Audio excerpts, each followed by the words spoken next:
Welcome. It's the legendary Circuit de la Sarthe, otherwise known as 24 Hours of Le Mans, probably the most popular of the 24-hour races in the world.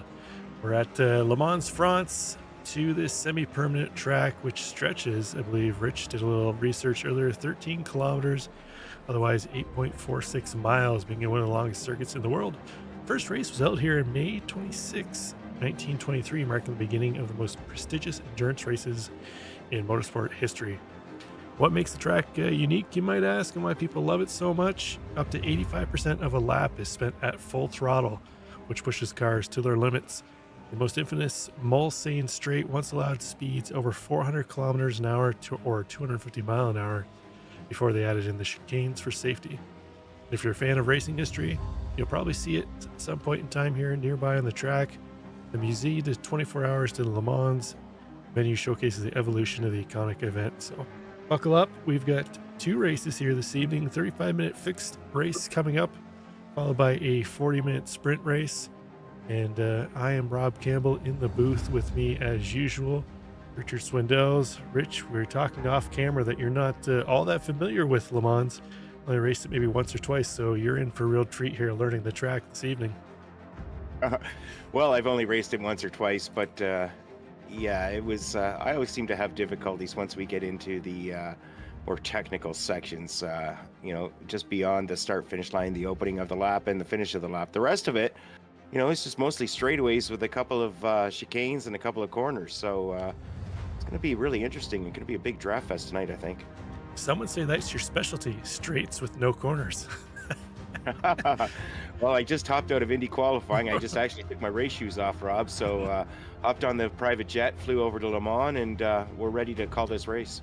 Don't forget to turn in your receipts to get reimbursed for your travels there, Rich. But we are this is round 8.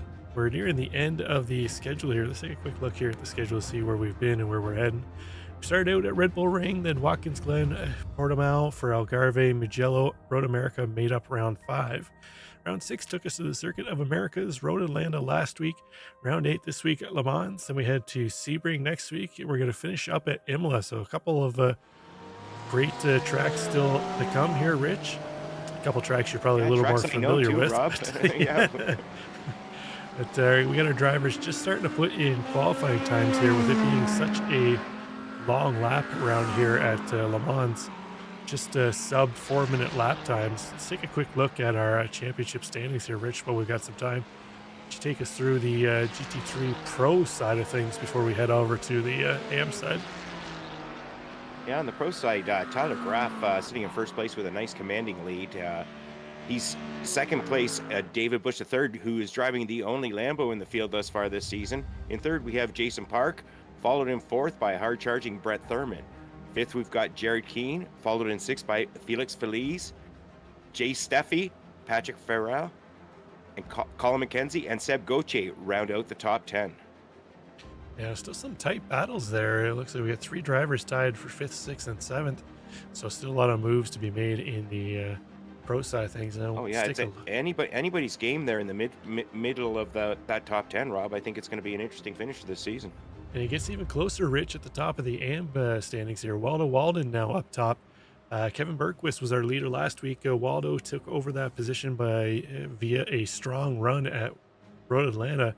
Got himself up top at 199 points, 6 points up of Jacob Fichtner. Kevin Bergquist down to third, 190 points. And it's a little bit of a drop off back to Robert Jeffries in fourth. He's not that far ahead of Luke Davis, about 9 points ahead of him. Ross Sortino in 6th, Josh Sheps a couple points ahead of Neil Alexander in 7th, and then Neil Alexander another 6 points up of Drew DeWeese, and we go to David Morse in 10th, and then we got a few more drivers kind of log jammed in back there. So real tight battle for a couple positions in the AM side, Rich, and we've got one more championship to have a look at, the teams championship here.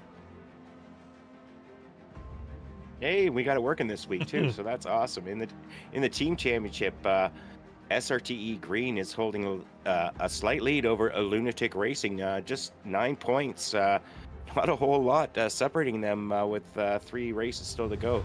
Then in third, we have B&O Cartamania at 395. They're tied with Riot Motorsports.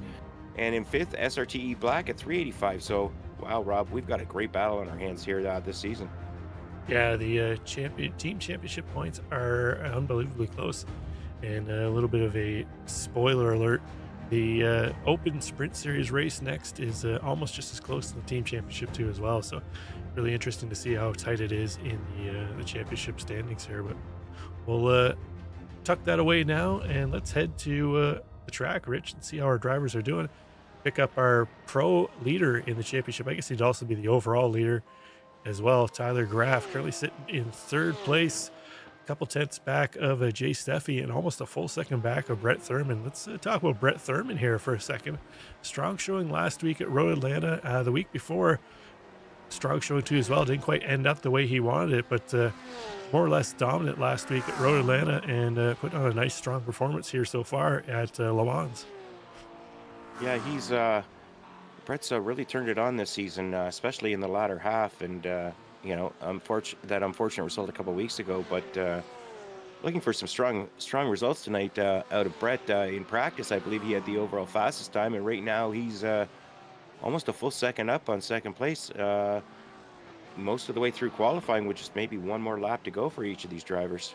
Yeah, you know what? We actually have some practice times we could probably take a look at here, since we're still waiting for a good portion of the field to set a time here. Let's see if I can pop up the practice results here and see if we can have a look. There it is. Brett Thurman was the fastest in practice, just ahead of Jay Steffi. Oh, he not by much, just though. dominating. Yeah, he's got strong showing so far. Actually, Thurman and Steffi have been very competitive in practice and in qualifying here right now. Tyler Graff right now improved on his practice time, so we'll see if he can hold on to that. I say that, but now I have a look. He's dropped down to sixth place.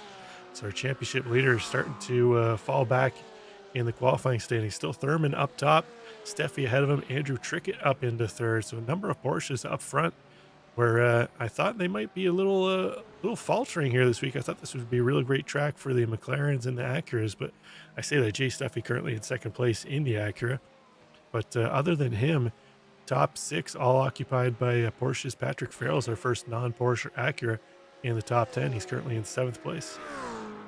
Yeah, that's something we really haven't seen a whole lot of this season, or we were expecting to see. So, I mean, there are a lot of long straightaways here, but I guess those chicanes and the S's and the twisty section, the last portion of the track have really let the Porsches come into their own here tonight, Rob.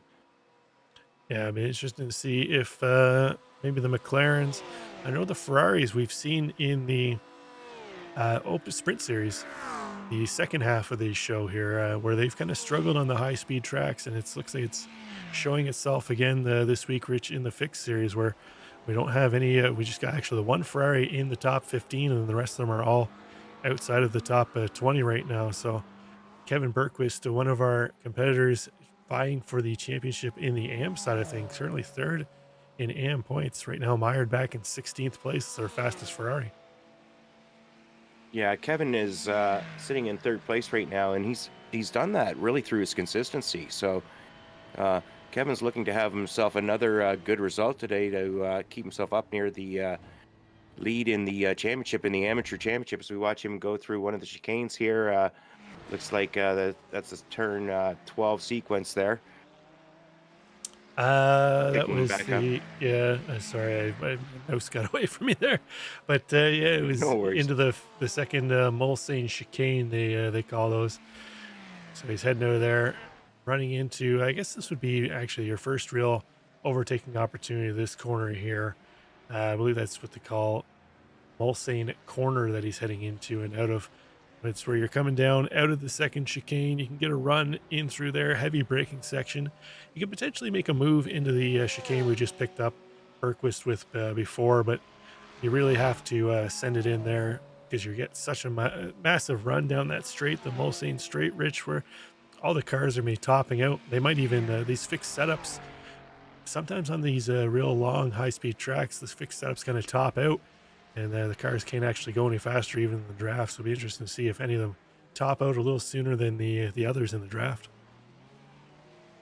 Yeah, I mean, the draft is going to be real important. You may not be able to make an overtake, but you certainly don't want to lose any ground. And definitely important to stay wherever you can, as close as you can to somebody ahead, to minimize your losses if you don't have a car with a top end, as we follow along with Jared Keane currently sitting fifth overall, about a second behind the leader. It looks like he's just finishing up his lap.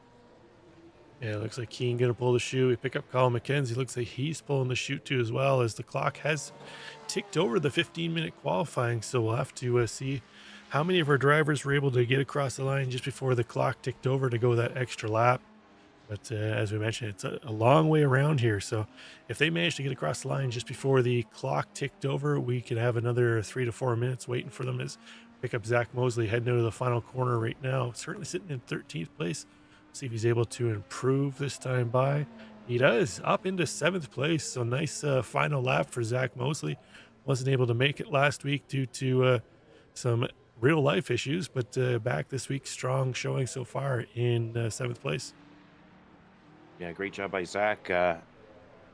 You always want to, he's doing what he needs to do. Just bear with me, Rob. I'm having a little bit of technical issues. I'll be right back with us. Oh, well, while Rich goes and blows his nose, we'll see if we can pick up anybody still on track. Looks like pretty much all of our drivers have kind of called it quits for qualifying. Seb Gucci, the only car still on track, but he has finished his final lap. So we'll just wait for the rest of the session to click over here, and then we'll have a look at the qualifying results once timing and scoring kicks up. So it looks like we got 25 cars that are going to hit the grid tonight.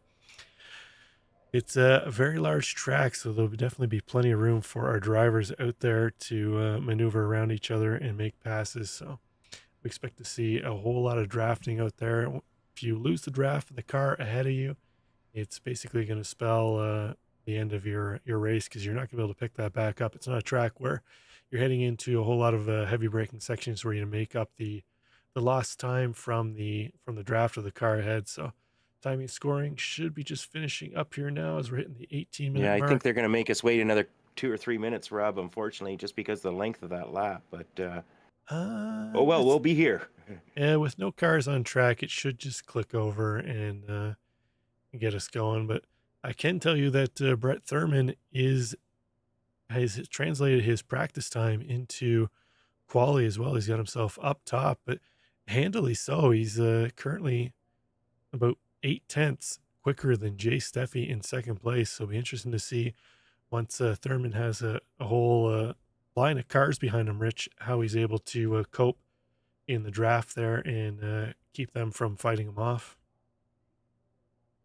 Well, Brett's shown us he's done a good job not succumbing to pressure this season. So um, it's really a question of, yeah, the draft is going to be important, but there's a lot of technical sections here too. So if he can get himself off to a good start and keep clean, should be a really interesting race. I don't think he's going to have the dominating performance we saw last week, but time will tell, and we'll find out in 35 minutes of racing. Well, you say that, but we just had a look and he dominated practice. He's more or less, I'm just going to say he's dominated qualifying. Thurman with 8 tenths over Steffi in second place. And then if I have a quick look through the rest of the field here, it's only 3 tenths back to Pineda in third, another 2 tenths back to Graff in fourth, 8 tenths back to Farrell in fifth. So the rest of our top 10 really only separated by a couple of hundredths between the driver up ahead of them, where Thurman is, he's got tenths between him and second place. So it'll be interesting. He's definitely Yeah, showing the pace. As long as he doesn't make any mistakes, he should be able to hold on to that position, I think. yeah, Brett's got the pace. He's obviously put the work in this week and last week to gain that pace. I say I don't think he's going to dominate, but his time show he might be able to. It's just a matter of, hey, it's going to be a little more exciting for us if there's a nice close battle for the lead here. I'm sure there'll be some battles, as I mentioned while you were tending to your technical issues. As long as our drivers can stay in draft of the car ahead of them, they basically can be there to capitalize if something were to happen. The draft is going to be so important here in this race that the drivers really aren't going to have much opportunity to make a pass or make a position change if they lose the draft with the driver up ahead of them. Yeah, I think we should have the final timing and scoring. It looks like we just got another few seconds to go before they're finally ready to show us what happened and who's going to start where. Really looking forward to getting this one underway. week number, I believe, 8 of 10 of this fantastic inaugural season. Throttle Freaks have put on a tremendous series for both the fixed and open series, and let's wrap it up and finish on a high. We're going to Le Mans tonight. Yeah, we're here in France for some bagels and croissants. But speaking of qualifying, Brett Thurman, top spot on the podium. Jay Steffi going to be to his outside. Herbert Pineda in third. Tyler Graff in fourth. Patrick Farrell rounds out the top five. Andrew Trickett in sixth. Zach Mosley, our top AM driver, in seventh. Seb Gauthier in eighth. Jared Keane in ninth. David Bush going to round out the top 10. Ross Sortino in 11th. And Colin McKenzie in 12th. And then we have Jason Park in 13th, followed by Joseph Carnes. In 15th, we have Neil Alexander, followed by Waldo Waldron. 17th, we have Kevin Bergquist, followed by David Morse. In 19th, we have Andrew Venaro, followed by Alex Hillman. Ian Cabana and Luke Davis, Mark Bray, and Rob Jeffries finish off our top 24. And then Sean Mulholland, our league organizer, Drew DeWeese did not set a time, but it looks like he is on the grid. So that's going to give us 25 cars tonight, Rich. I would say that's almost optimal number of cars here. You wouldn't want to have much more than that. I think maybe up to about 40 cars be okay, but you start getting into 50, 60 car grids, and it's easy to start losing cars on the track where they are, not only in timing and scoring, but just in battles in general. But give us a prediction here. We talked about Brett Thurman while we were waiting for qualifying to finish up, looking strong at the front. But is there anybody you kind of got your eye on to see if they maybe didn't have the qualifying results that you thought of, might be able to move up through the field? Well, I think it's Brett's to lose, to be honest with you. But Zach Mosley, nice to see him back in the Corvette, and Zach's got a cheering section on in the channel, watching the live broadcast. So let's give a shout out to Zach and see how he can do tonight. I think he might be a little surprise for us. Yeah, it's Josh Spears, one of our Sprint Series drivers. We'll see him in the race after this one, but a couple of, I believe they are SimCity Racing drivers, as cheering on each other in chat. But there we go. The grid's starting to pull away behind the Porsche pace car. We're starting in the set of the curves here, so we'll go through the Porsche curves, Ford curves, Corvette curves, Acura curves, Nissan curves, all the curves, head to the start-finish line, and then we'll be underway for 35 minutes sprint racing. So 35 minutes, 4-minute laps. Rich, we're not actually going to be doing a whole lot of laps here with the length of the lap itself. No, it definitely won't get monotonous. What are we looking at? Maybe 8 to 10 laps, somewhere in that range. A pit stop for fuel somewhere in the middle of that. I don't think the pit window is going to be very wide, but it's definitely going to be a little different than all the other races we've seen this season. Yeah, no doubt. And I'm kind of keeping an eye out, trying to see if I can hear the the jets overhead. Usually you can try and catch them. You can see them if you're in the car. The French Air Force usually flies over the starting grid. Sometimes you can hear them off in the distance as they're streaking the colors of the French flag through the sky. But I wonder if these guys had gentlemanly order here. Looks like single file leading up to the green flag drop.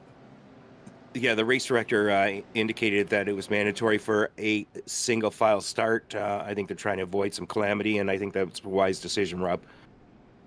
There we go. See Brett Thurman flashing the pace car. Wants him to pick up the pace. There we go. There's the jets. Oh, there we go.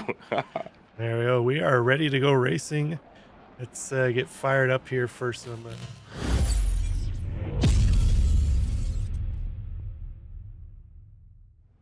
Throttle Freaks racing, as we see the grid coming out of the final corner, heading to the green flag. Barney's got the green flag in hand. We'll see if he's working again this week. There we go. Thurman going to hold on the lead. Barney's not going to bother waving the green flag. They're just going on green. Thurman going to get a nice jump over Steffi, 6/10 early on here, going to hold on to his pole position. Steffi, Pineda, Graff. Actually, I guess everybody's going to be pretty much holding on to their position as it was a single file start, Rich. Yeah, definitely. And Brett Thurman doing a great jump as we thought he would. Tyler Graff fighting hard. We've got a nice little looks like 5-car pack here, nice and tight still, and that single file start let Brett get a nice jump, but everybody else filing in line and following the leader as we're coming around corner 8, leading onto the long straightaway. And they're going to head on to the start of the Mulsanne straight. Thurman, 1.1 seconds now over Steffi. Just running away from the field early on. This is something you don't usually see in the fixed setup races, it being that they're all running the same setup as far as manufacturers. But right now we see Patrick Farrell looking to the inside of Tyler Graff. Didn't quite get enough of a run there. I'm surprised the McLaren, generally a straight line monster, didn't quite get enough of a run on that Porsche. Maybe just didn't feel he had enough to get the pass made before they head into the straight. Just to see if he gets a nice run here back out of the first chicane as they head into the next one, try and make a move around our current pro leader, Tyler Graff. Yeah, and Zach Mosley was trying to make some gains there as well, but wasn't able to get by Zeb Goche in the same spot. Looks like a couple of little battles going on here and there, but for the most part, Rob, we're getting towards coming into the second chicane, and Tyler Graff is going to hold off Patrick Farrell. Drivers continuing on. Brett Thurman continuing to lead this race. He's got a full second lead over second place at this stage. Yeah, Thurman just kind of flexing the strength of that Porsche right now out front, although Steffi able to close that gap up a little bit as they headed into the second Mulsanne chicane. So see if he can use the prowess of the Acura NSX that he's driving to try and close back in on the back of the Porsche. See the front five cars kind of breaking away as we see Seb Goche looking into the inside of Andrew Trickett there. He's going to make that move. All right, not quite. Trickett fighting back on the outside. So they're going to go side by side down the straight on the backside. That's going to bring them into the corner known as Indianapolis 1 and 2. So we'll see if Goche able to finish off that pass. Right now, Trickett's still holding strong. Mosley tucked in behind, ready to pounce if Goche manages to find his way through there. So he's now giving him a little bit of a bump draft. Oh, he's going to touch Trickett. They go door to door a little bit. Mosley has to back out. Jared Keane right in behind there. Another SRT. Oh no. Trickett and Goche touch. That sends Goche off into the kitty litter. Trickett going to carry on. Keane looking to the outside of Trickett now. Mosley manages to get around after all that commotion, and now it's Keane and Trickett going side by side. Keane going to pick up the fight for his SRTE teammate of Seb Goche, who's now fallen all the way back to 25th. Yeah, Andrew Trickett was getting a little beat up there down at the end of that straightaway, and looks like he may have just braked a little too late and got into the side of Seb. Unfortunate for Seb. Coming a little hard and understeered right up into him. Yeah, it's unfortunate. I think that's going to be one for the stewards to review, but it looks like Goche held his line on the outside, and Trickett just kind of went in a little too hot. Front end pushed out. Just kind of clipped the corner of Goche, and around he went. But Keane's gotten around Trickett. See if Trickett's able to fight back. But while they battle, that's allowing Zach Mosley up ahead to start to pull away in that Corvette. Hey, I'm not saying I'm good at predictions, but I did mention his name just before they went green here. Even if Barney didn't want to wave the flag, Richard Swindell's yours truly certainly did. And Zach having a good start. Zach just up that one position. That unfortunate loss of Seb Goche moving right down to the back of the pack. Yeah, it's unfortunate for him, but it looks like Herbert Pineda got around Jay Steffi to take over second spot. Steffi now having to deal with a charging Patrick Farrell, who himself's gotten around Tyler Graff. So we were watching earlier on where it didn't look like Farrell might have the top speed necessary to move around the Porsche of Tyler Graff, but he's managed to get around. So interesting to see if Graff is able to extract as much pace out of the Porsche as we're seeing our current leader Brett Thurman do, as he's now got 1.2 seconds, almost 1.3 seconds over second place Herbert Pineda. Now we got two Porsches up top of the field. We'll see if maybe the two of them can work a little better than the Porsche and the Acura. Right now, Steffi under pressure from Patrick Farrell, who would like to pick up one more spot after he pipped one off Tyler Graff. Yeah, I definitely would like to, but Herbert Pineda, nice to see him sitting up in second place. Herbert's had his issues this season, but Herbert has battled hard and not giving up. He definitely gets a Perseverance Award this season and continuing to hold on second. But we're going to follow back on with Patrick Farrell. Patrick following along behind Jay Steffi.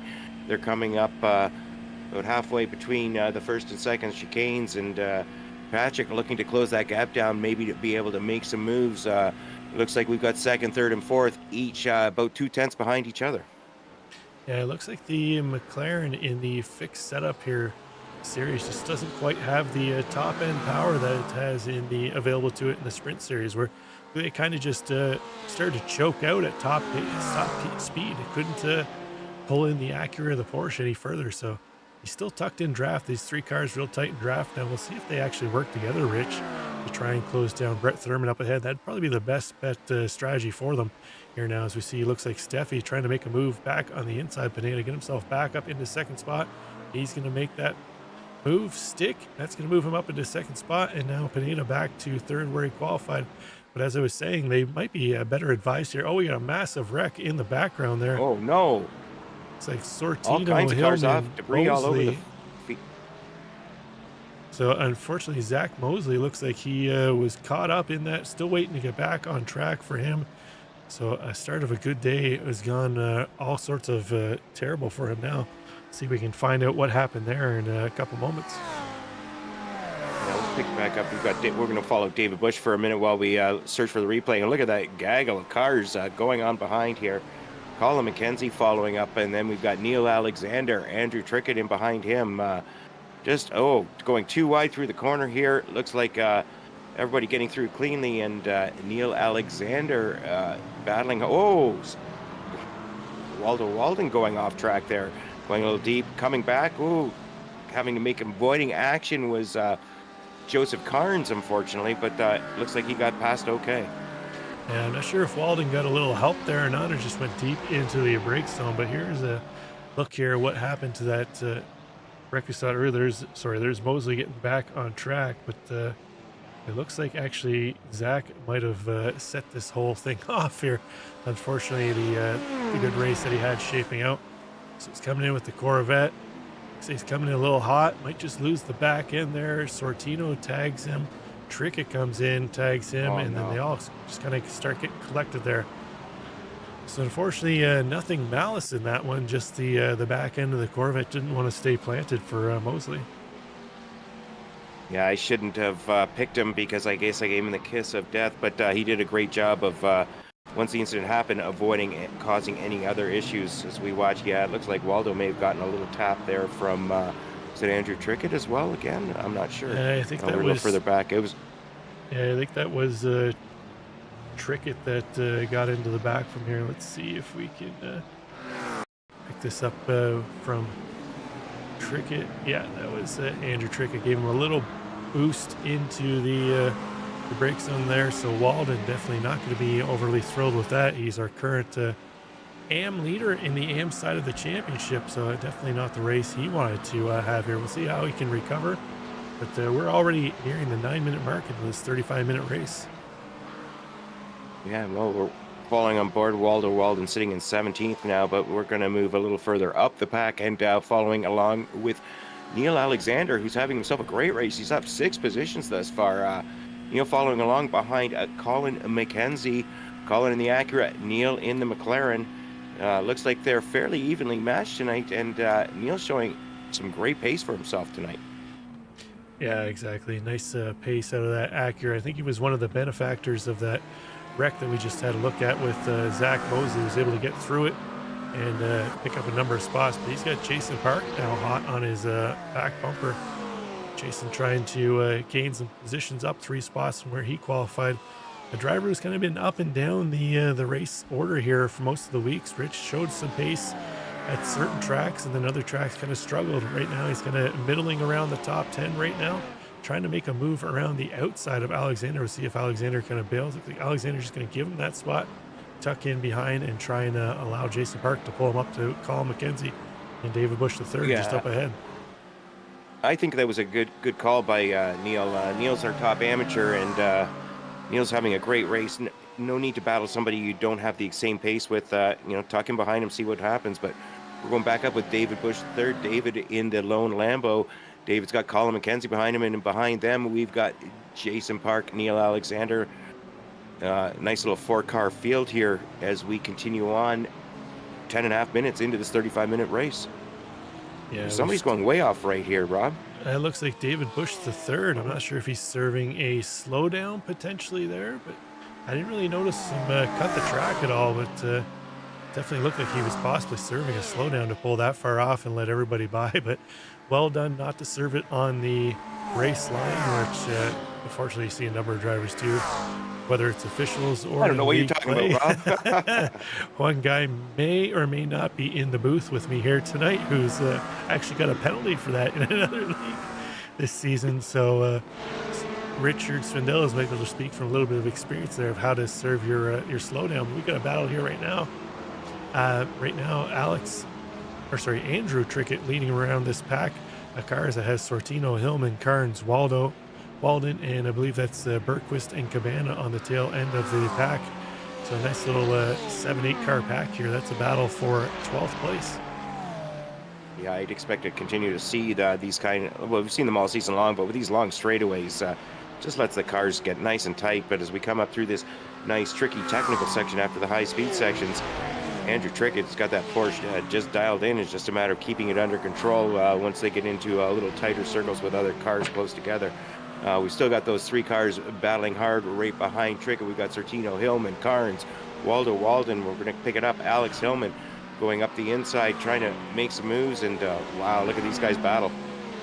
Yeah, Hillman trying to find a way around Sortino, Joseph Carnes in behind too as well.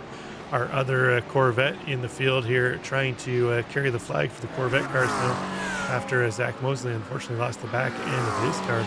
Carnes down one spot from where he qualified. Hillman just ahead of him, up 6 spots in the day, but Andrew Venaro, our car in 11th place, just ahead of this pack. Our current biggest mover and shaker, up 8 spots for the day, but he's starting to get caught up by Andrew Trickett, as Trickett, who's kind of been all and around any kind of excitement today on track, involved in a couple of incidents, right now trying to recover himself down 6 spots from where he qualified. Andrew Venaro looking quite strong right now, but he's well out of draft range, so it's just a matter of trying to maybe break the toe of the cars behind him, because otherwise he's kind of a sitting duck. But Brett Thurman is, he had about a 1.5 second lead at one point, but that's down to half a second. Patrick Farrell's right there, as is Jay Steffi and Herbert Pineda.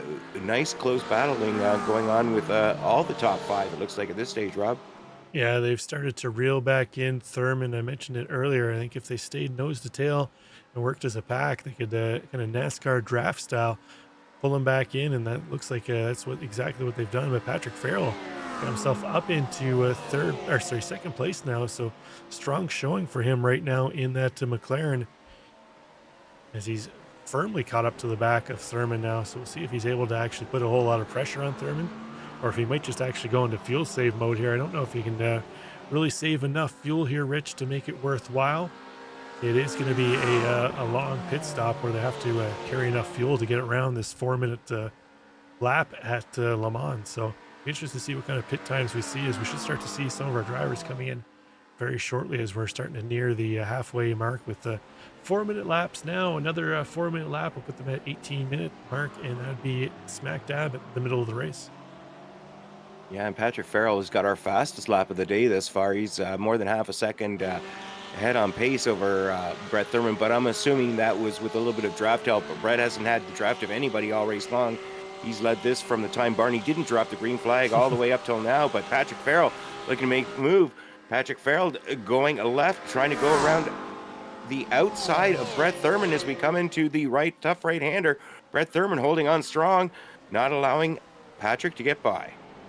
Yeah, Farrell would have wanted to stay side by side through that section. Would have put him on the inside for the last corner we just passed through. Indianapolis 2, I believe is what they call it.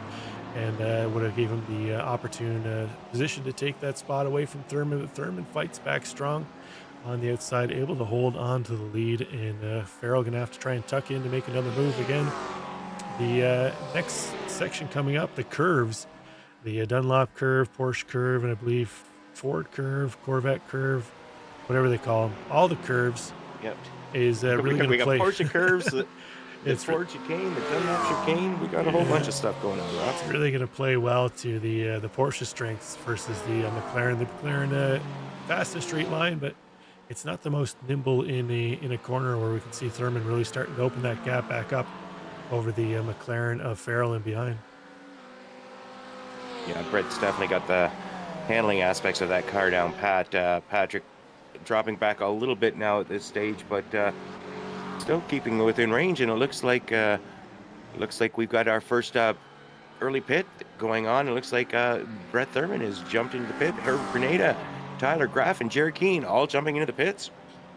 Yeah, half of our top five coming in early here, so we'll see if hopefully Farrell and Steffi have enough fuel to get around another lap, as it looks like most of our drivers, as they come around to pit entry, taking the opportunity this time by to fuel up, as we've got Jared Keenan, Neil Alexandrian, Sortino, Morse. They're all coming in to fuel up too as well, but Mackenzie Park, Bush the third, stick around for another lap. A little bit of a connection issue there for Colin McKenzie as he passed by our camera shot, but David Bush, we saw him serving that slowdown early on. He's our second place driver currently in the pro championships, or pro side of the championship.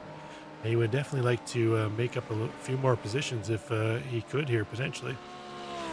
Yeah, David had a great start to this season, but he said not the results he was hoping for lately, and I believe he had to miss one race. So David looking to make a charge after that slowdown serve, but we're going to pick it back up. Colin McKenzie now moving up to third with all those people pitting. Colin McKenzie has got Jason Park behind him, but we're going to pick it back up. Patrick Farrell, Jay Steffi coming up real close. Jay Steffi making a great lunge down the left-hand side. We're going to go side by side here, going down the straightaway. Who's got the top end? We'll find out shortly, as we're going to enter the second chicane in just a matter of seconds. Yeah, Steffi getting a much better exit out of the first Mulsanne chicane, but looks like that power of the McLaren going to keep Farrell ahead, but Steffi going to have the inside line. Looks like he's going to tuck in behind Farrell, try and get a better run through the exit of the chicane here, and trying to possibly make another move into Mulsanne corner on Farrell up ahead. So definitely Steffi isn't worried about his fuel load here to get around to the pit entry, as he's pushing hard on the back to Patrick Farrell. So definitely feeling confident he has enough fuel to get back to pit entry. And just in behind them, Jason Park. See if he makes a move on Colin McKenzie as well in the Mulsanne corner. But just up ahead of them, we've got that battle for his top spot in the field right now. Looks like Steffi going to have to hold on for another opportunity here down the back straight, and Park as well. Not quite enough overrun to make the move on McKenzie. Yeah, I would think everybody's going to easily be able to get around this lap to get their pit stops in. I think because we're just over halfway through this race, so I think Brett just came in to relieve a little bit of the pressure, and a bunch of guys followed him in, wanted to keep in the draft of the leader. Yeah, we pick up, looks like something happened to Joseph Carnes. Oh, that was Waldo Walden, I believe, on his outside, tags the left rear of Joseph Carnes, and he's going to go around. That was on their outlap out of the pits. They had just come in for their service, so Carnes not overly thrilled by that, no doubt. Yeah, Corvette's not having a great day today, unfortunately. That drops both our Corvettes. Zach Mosley's in 13th. He hasn't pitted yet. Joseph Carnes in 14th. I don't believe he's pitted yet either. So, unfortunately, both drivers not where they want to be through incidents, not being the race they want to have. We're going to pick it back up. Jay Steffi falling along behind Patrick Farrell. Jay Steffi and Patrick Farrell battling it out through the Porsche curves. Going to come up into the Ford chicane, and Patrick Farrell is doing a great job of holding Jay Steffi at bay right now. Yeah, you can hear where Steffi had to breathe the throttle a couple times. They're both coming in for their service now. So we'll see where Brett Thurman comes back around ahead of them, or if he's been pipped a little bit by overcut. But you can hear where Jay Steffi having to breathe the throttle a little bit as they head through the curves. It can't quite go through there flat out in the GT3 machinery like you would in a real high downforce car. It's kind of a balance between throttle, off throttle, keeping the back end planted behind you. But let's jump back with Brett Thurman, who was our leader heading into the pit cycle time. So Brett coming through the curves now, heading by pit entrance. So we'll see where he picks up the field here as he heads into the final couple corners. Yeah, and Brett had a fabulous, of all the people who pitted early, Brett was the fastest in the pit lane. So Uh, we'll find out just in a matter of moments whether his strategy of coming in that lap early paid off, or whether Jay Steffi and Patrick Farrell are going to be able to make the jump. But it looks like Brett Thurman back up on top, and he's actually increased his lead by coming in early.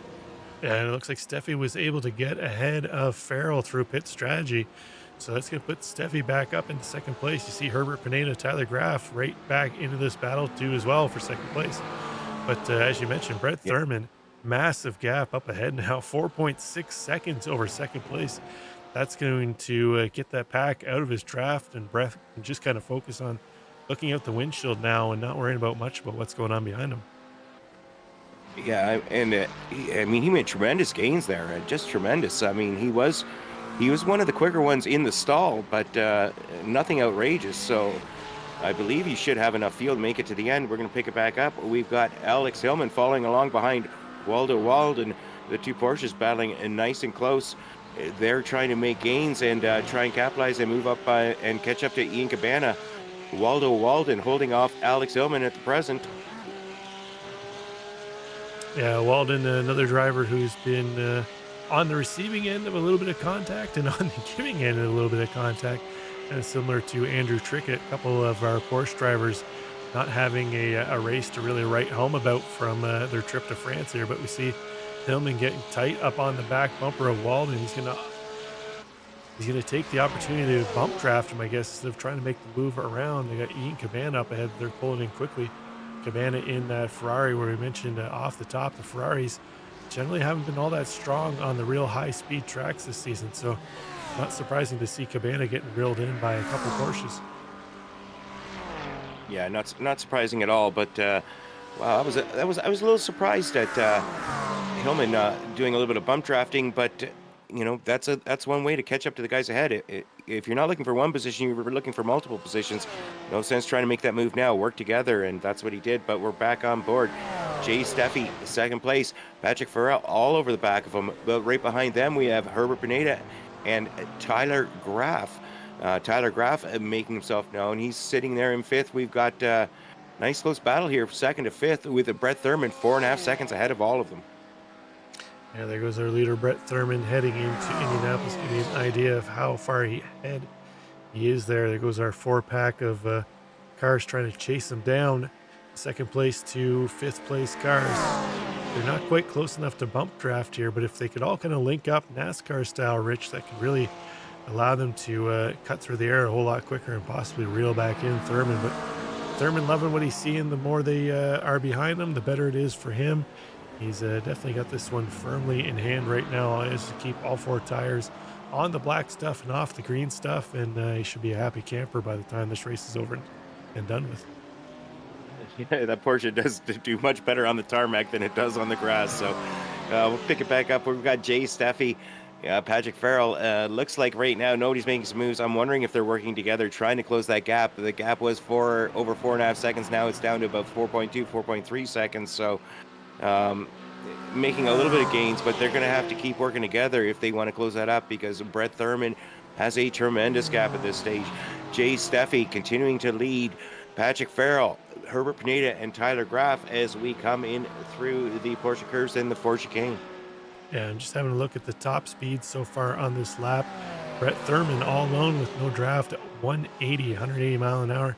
Jay Steffi in second place, 177. And Patrick Farrell, 174 in third place with draft from Steffi.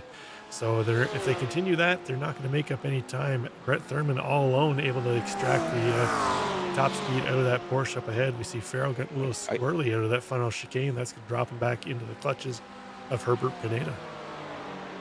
Yeah, I think we may have to send Brett in for secondary tech inspection after this race. He's got some fabulous pace with no drafting partners at all in sight. So we're going to pick back up. We've got Herbert Pineda, and we've got Andrew Trickett now sitting all alone. Andrew Venera sitting in 13th. He's a couple seconds behind. It looks like, going wide and getting a little loose behind them. A couple cars back was may have been Ian Cabana. I'm not sure.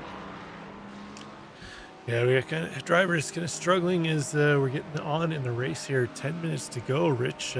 Tires are going to be starting to scream. You are on the loud pedal, as I mentioned, off the top of 85% of the time here. So not a whole lot of time to really breathe the throttle, and give those tires a break. They're either going to be going 180 mile an hour or trying to fly through corners as quick as possible.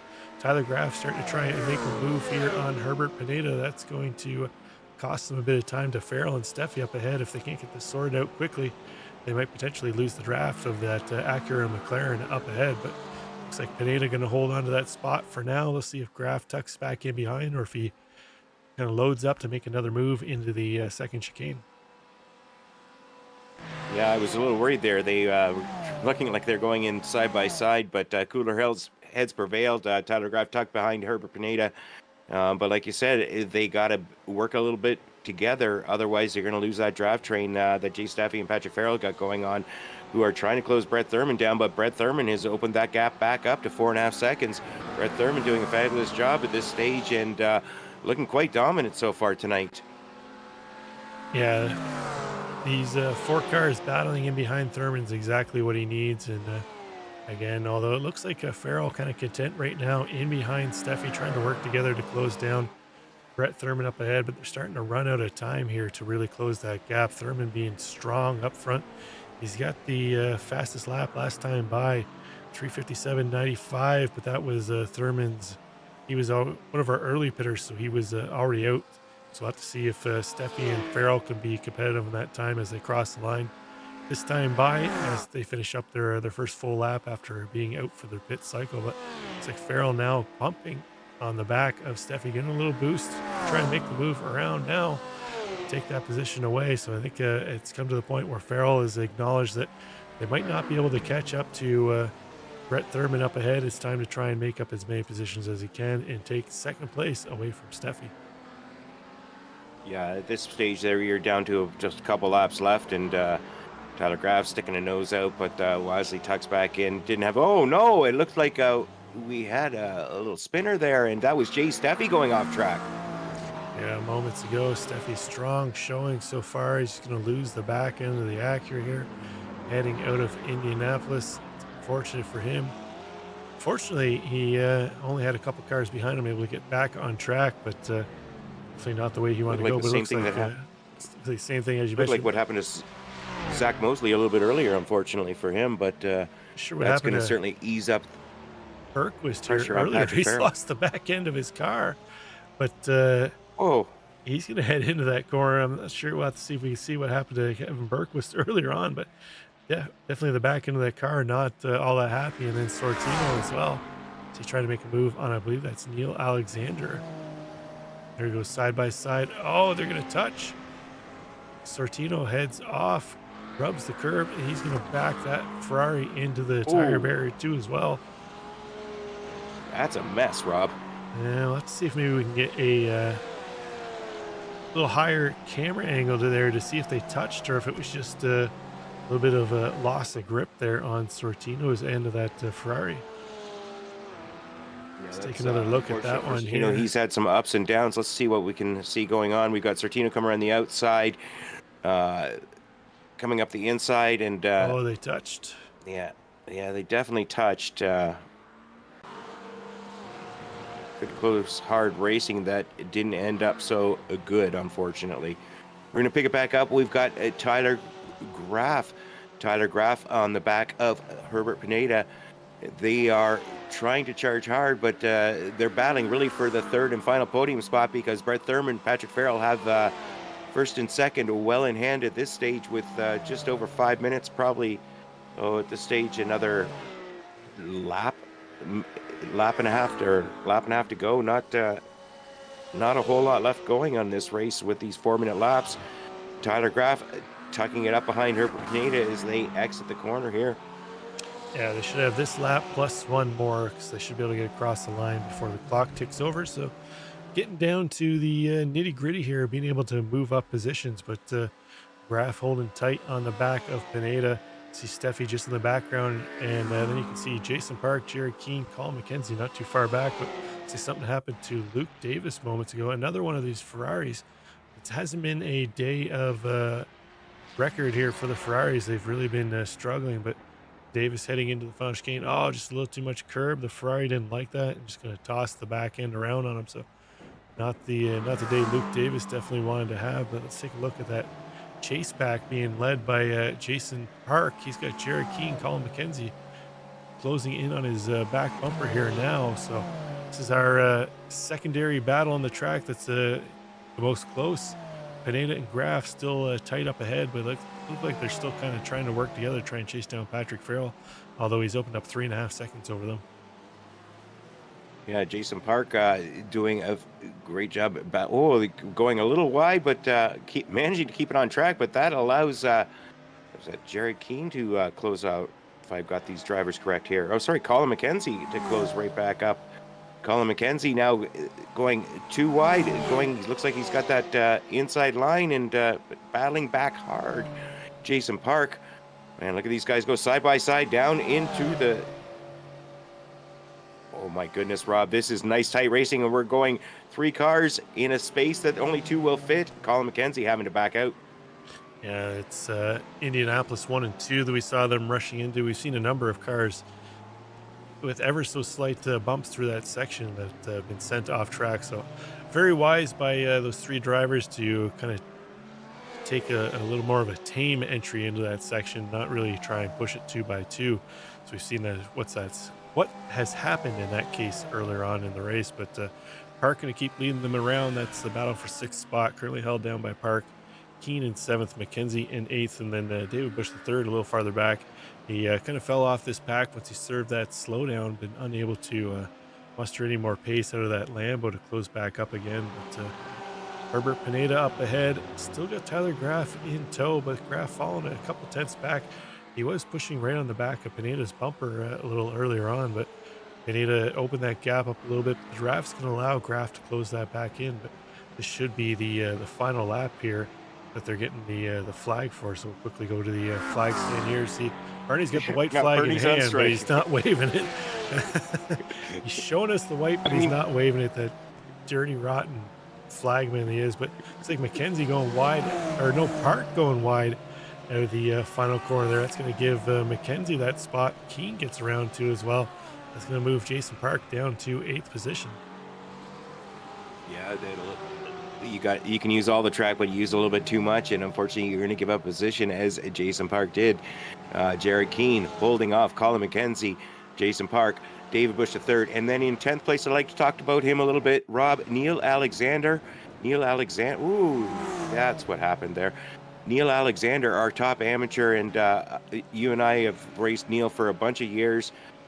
Neil, not usually one of the ones leading the pack. He's one of the drivers, kind of more of, I'd like to say, my skill level, intermediate driver, usually in the mid-pack. Neil having a fabulous race. Neil leading the amateur division, sitting in 10th overall, and looking for his first victory this season, I believe. I believe you would be right in the first win of the season. Got himself into the top 10. As you mentioned, top AMer right now. Waldo Walden, the next highest AM driver in 13th place. So nice showing right now by Alexander. I think he was able to capitalize on a couple of those incidents we saw earlier on that collected a number of cars. Keep the car clean, the nose clean around here. Rich, there's going to be definite opportunities to make up positions as we've seen him do, but just up ahead of him, Keane and McKenzie carrying on as they're on their final lap here. Looks like McKenzie thinking about making a move around the outside of Keane. Keane's going to come over to close that off a little bit as they're going to head into the second Mulsanne chicane. See if McKenzie gets a strong run out of the chicane to head into Mulsanne corner to make a move. You can see just off in the distance up ahead of them there, Tyler Graf and Jay Steffi not too far up ahead. Steffi's gotten around Tyler Graf, so we'll have to see if something happened to Tyler Graf. He's fallen off the back of Herbert Pineda. Yeah, and we're coming up into, looks like I'm saying corner. Colin McKenzie going ride, trying to open up this corner. Jared Keane looking to protect the inside. Colin McKenzie getting a decent exit, but nothing happening just yet. We've still got about half a lap to go. These drivers battling hard, looking to see who can capitalize on each other. And we see here Steffi making the move around Graf. So Graf just kind of fell off the back of Pineda there. It looks like it's just overall pace falling back off of Graf. So Steffi, who lost it a couple laps ago all alone, manages to claw back one position, still just off the podium, but he'll definitely be glad to get back at least one position. But Keane still trying to hold off the charge of Colin McKenzie. But we should pop back up here to our leader, Brett Thurman, as he's heading into the curves now. A couple more corners to go. And Brett Thurman will have round 8 of Throttle Freaks Fix Series, the inaugural season, locked up. Yeah, Brett, his lead is down to about 2.5 seconds, but I don't think he's too concerned about that. He's just trying to make sure he gets through this last little section of a racetrack clean. He's coming up, just finishing off the Porsche curves, coming up into the. I'm showing Ford chicane on my my timing and scoring here.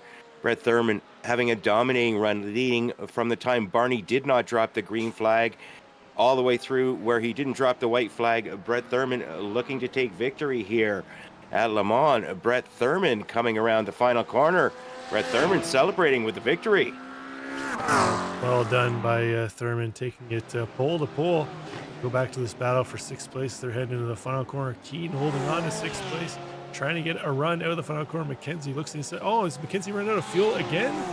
He's going to make it across the line. Oh, he might have had a slowdown, had to serve the slowdown before he crossed the line to not get that 30-second penalty. I thought maybe we saw him run out of fuel again, as we saw happen at Road America, heading up the front straight. Just didn't have enough fuel to get to the line. Unfortunately, dropped it way back on that one, but able to cross the line this time. Waldo Walden's going to recover to 13th place. Not the race he was probably hoping for at the start. Zach Mosley in Cabana across the line. Zach Mosley, probably another disappointed driver in his performance here tonight, but they can't all be award winners, Rich. Yeah, it's you got a 4-minute lap, Rob, and lots of tough corners, lots of tough battles. There's winners and there's losers in every race, and unfortunate for some, very fortunate for others, as Neil Alexander and Ross Sortino. Neil was the victor there. Ross kind of took the brunt of that one. Yeah, you win some, you lose some. The stewards might be busy this week. I don't think there was a whole lot to report from last week. I think there was just the one incident between McKenzie and Sortino, and I believe they just ruled that a racing incident. So I don't think there was any penalties from Orlando last week, as we see Luke Davis and Kevin Berquist across the line. That's going to round out the race here this evening. Rich, let's let timing and scoring reset here, and then we'll have a look at the results once it gets queued up. But fabulous race for Brett Thurman, pole to pole win. Definitely the way he probably envisioned it when he sat himself up on the top of the pole. Yeah, Brett, he led in practice, he led in qualifying, he led from the time the race started till it ended, and you can't really ask for any more than that. Great job by Brett Thurman. We're going to go through the race results here. Brett Thurman, our winner tonight from the SRTE Green Car, with a 2.5-second lead over Patrick Farrell in second. Herbert Pineda with a strong showing in third. Then we had Jay Steffi, followed by our Tyler Graff. Jared Keane is in sixth, followed by Jason Park. Colin McKenzie finished eighth, followed in ninth by David Bush III. Our top amateur, Neil Alexander, finished in 10th. And then we find Andrew Trickett in 11th, Andrew Venaro in 12th, Waldo Walden 13th, Alex Hillman 14th, Zach Mosley rounding out the top 15, Ian Cabana in 16th, Drew DeWeese 17th, Seb Gauthier in 18th, David Morris brings it home 19th, and rounding out the top 20 in the last car in the lead lap was Luke Davis. And then we find a number of drivers into the used car parking lot, back lot storage area, where Kevin Berquist, Ross Sortino, Robert Jeffries, Joseph Carnes, and Mark Bray find themselves. So unfortunate for them, but as I mentioned, they can't all be poster board material races. Sometimes racing be like that. But we got a number of drivers in the chat. Let's let Richard Swindells catch up with our winner, Brett Thurman. Hey, Brett, congratulations. I think we just did this recently. It's really nice to be back. Wow, you pretty much dominated. You had the fastest lap in practice, the fastest in qualifying, and you look pretty untouchable in the race. And your pit stop was fabulous, and you got a huge jump. What do you want to tell us about tonight? You must have done a lot of practice. I did. I suffered through the boredom of the Mulsanne Straight and just got it done. And thanks to my teammates who helped pass the time, it made it a lot easier. And found time here and there. It's a good thing. Oh wow, yeah, we were very impressed. We saw them close down on you before that pit stop you took. You went a lap earlier than a bunch of guys. Was that strategy to try and relieve some of the pressure, or why'd you go in a lap earlier than most? Well, the rate Patrick was catching me, he was going to get me. And I didn't want to be behind him in the pit road. So I figured I'd just go first. It was a very smart decision. It looked like four other drivers jumped in right behind you because they wanted to take advantage of that draft, but you kind of left everybody in your dust. You had a great entry into pit road, a great exit out of pit road, and you looked like you timed that fuel just right. So, congratulations once again. Anybody you'd like to thank tonight? Just same old people, my team, Jared and Matt and everybody, and Blake and all the guys, everybody contributing and a bunch of good guys. Well, congratulations. It was great to see you. It's great to see your progress and nice to see you up top once again. We're looking forward to seeing you next week and see what you can show us off there. Fingers crossed. Hopefully, All right. I'll see you guys. Thanks for what you do. All right. Thank you. Okay, that was Brett Thurman, our second place driver. Let's catch up with Patrick Farrell, who finished in second place. Patrick, congratulations on the P2 finish. Looks like before pit stops, you're starting to reel in Brett Thurman. Were you a little anxious when he popped in a lap before you? Did you think maybe that extra lap you could try and pip him with an overcut, or was it just kind of wishful Yeah. thinking? Yeah, looking at the fuel numbers there, it looked like I just had enough for one more lap, so I decided to stay out. And yeah, I think we just got in too much of a battle there on the end lap and took a little too much fuel. And then yeah, coming out of pits, he was gone. So it was tough to catch back up. But not enough laps to catch back up. The McLaren was super fast here, and but really happy with the second place. Yeah, it looked like I know normally the McLaren is really strong in a straight line, the real high speed tracks. Looks like maybe at the fixed setup at the top end, the McLaren might have been choked a little bit compared to maybe the Porsche or the Acura. Did you find when you were in draft a little bit on certain cars you couldn't quite close that extra overrun you needed to make the move? Actually, I did have pretty good runs on these guys. I think in some cases, you might just saw I was just kind of hanging back, just trying to save a little bit of fuel. But yeah, no, it still felt like a rocket on the straightaways, and definitely still a handful in those slow corners, like it is at all the tracks. Fair enough. We head to Sebring next week. How are you feeling about taking the McLaren there? Yeah, unfortunately, I don't think I'm going to make next week, but I mean, I raced in the 12-hour in the Porsche. I definitely fun track, so good luck to all the guys racing in it. Well, perfect stuff. We'll see you back for the finale then. Patrick, anybody you want to thank before we let you go? Yeah, thank my wife, and we just closed on a house today, so a lot going on today. So I was happy to just get in this race, and it was fun. Congrats on the new place. We'll see you back in 2 weeks, I guess, Patrick. Best of luck. All right, thanks. That was Patrick Farrell, our second place driver. And we'll finish up with our third place finisher, Herb Pineda, who caught up with Richard Swindells. Hey, how you doing, Hey, guys? Herb. Hey, Herb. Congratulations on the podium finish tonight. Nice to see you up there. Appreciate it. Thank you. You had a little bit of issues earlier in the season. Rob and I have been very impressed with your perseverance and the way things have progressed for you this season, and getting you in the interview room and getting that podium must feel like a victory for you tonight. Well, yeah, unfortunately, yeah. As you mentioned before, I made a mistake, huge mistake, something that, I regret. We Uh, we weren't trying to drag you down for it. We're just no, no, no, no, actually, no, that's fine. Listen, I'm 51 years old, man. I've seen worse. But yeah, all right. Yeah, but no, talk yeah, about tonight.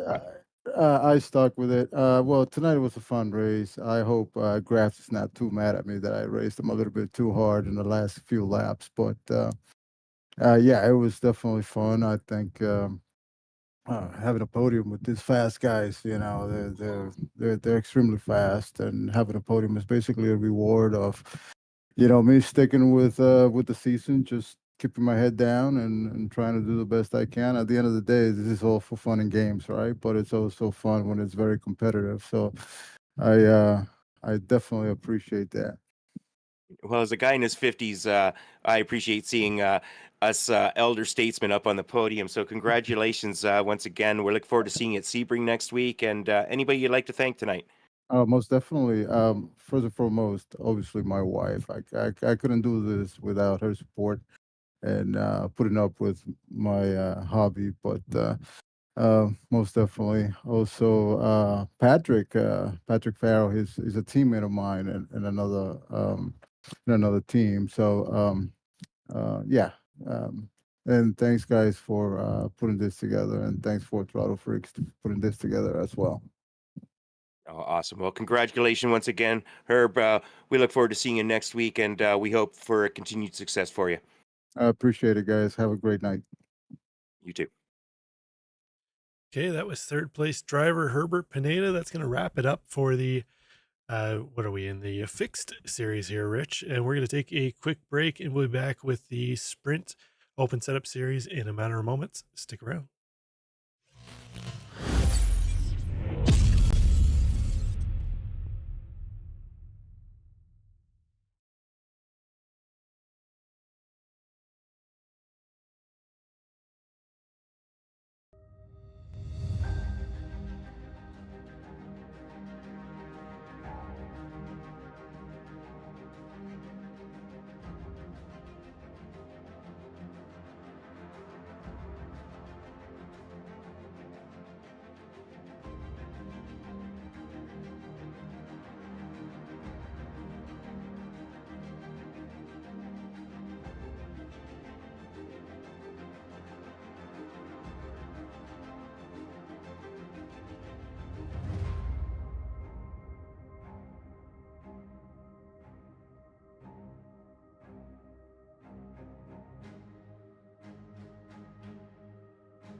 Okay, we are back again. This time, the Sprint Series, 5 minute longer race, same car, same track, open setups, so our drivers can manipulate these setups to run a little lower downforce than what we saw in the fixed setup series earlier.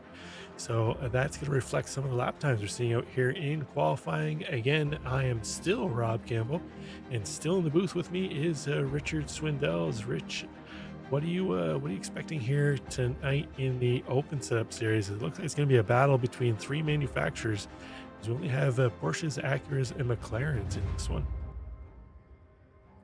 Yeah, it's definitely going to be a little different race, I think, than we saw earlier tonight, Rob.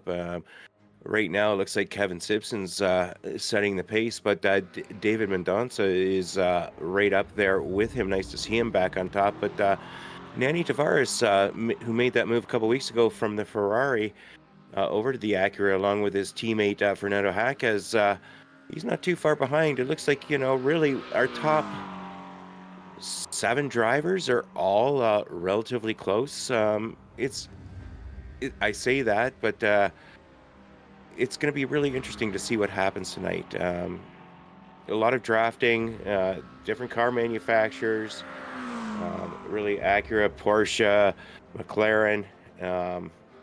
We'll see what happens.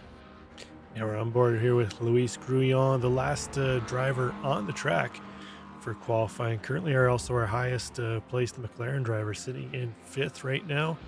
Second of our AM drivers, highest placed AM drivers too as well. Matt Stadnik just ahead of him in 4th, our top AM qualifier as it stands right now. So again, as we've seen the last few weeks, we've got a number of our AM drivers kind of intermingled in with the pro side, Rich. So see, as in the past, we've seen where the pro drivers have kind of been able to manage to make their way up towards the front end of the field. We'll see if that works again here this evening.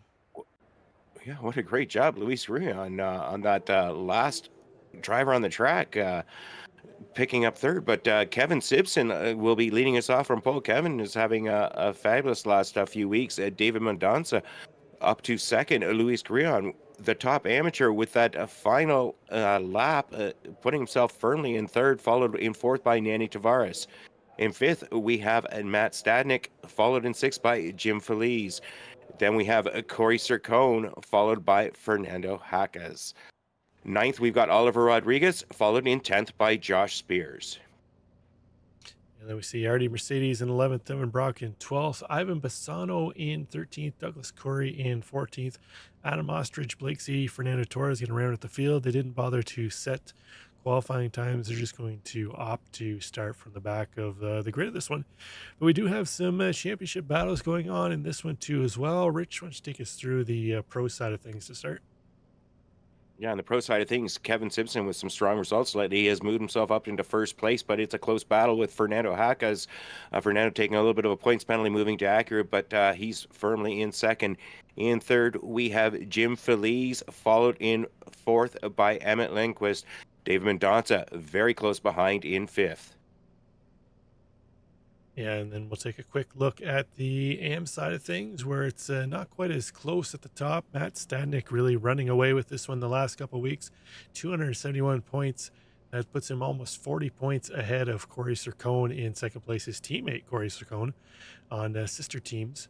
Joey Costello in 3rd at 206 points. Then we find Luis Grullon in 4th. Blake Ziti, otherwise known as Baked Ziti, in 5th place, only about 6 points up on Devin Brock. So still a little bit of a tight battle there for 5th place between Ziti and Brock. And you have a quick look through the rest of the field there. Still fairly close, but as I mentioned in the fixed side of things, the team championship is still fairly tight at the top, Wow. Rich, with SRTE Orange only holding 2 points over the Solpac Precision Racing team.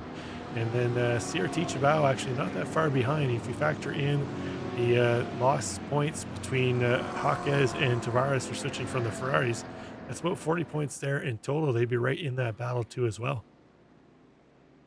Yeah, it's definitely going to come down to these last 3 races.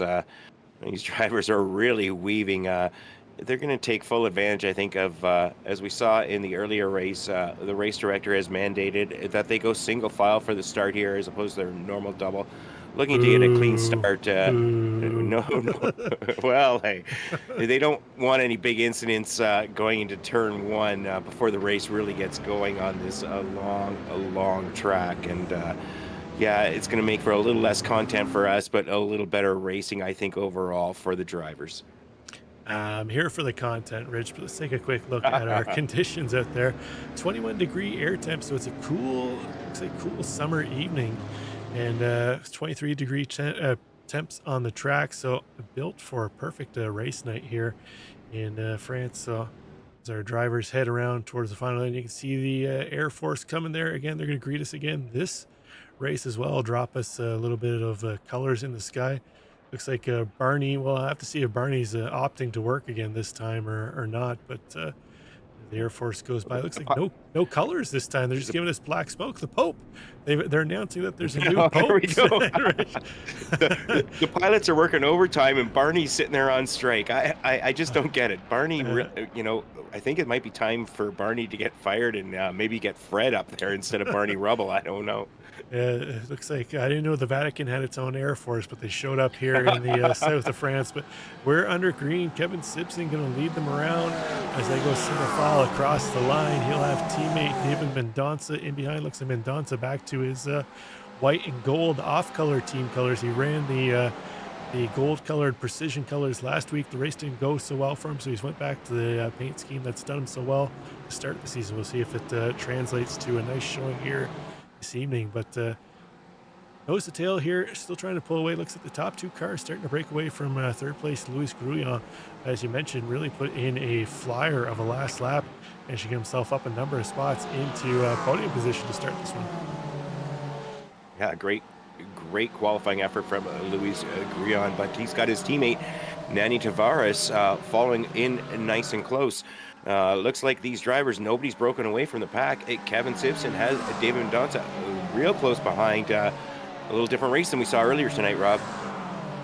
Yeah, it looks like for the most part, nobody's broken away from the front pack. We've got a solid line of cars from first place all the way back to 10th place, Josh Spears, and then Devin Brock, RD Mercedes, fall back a little bit off that pack. But for the most part, 1 through 10, still nose to tail as we see Grouillon still holding on to his third place position. And as you mentioned, he's got his teammate Nani Tavares behind. So a battle of CRT cars and Solpec cars here leading the way. Kevin Simpson real strong the last couple of weeks.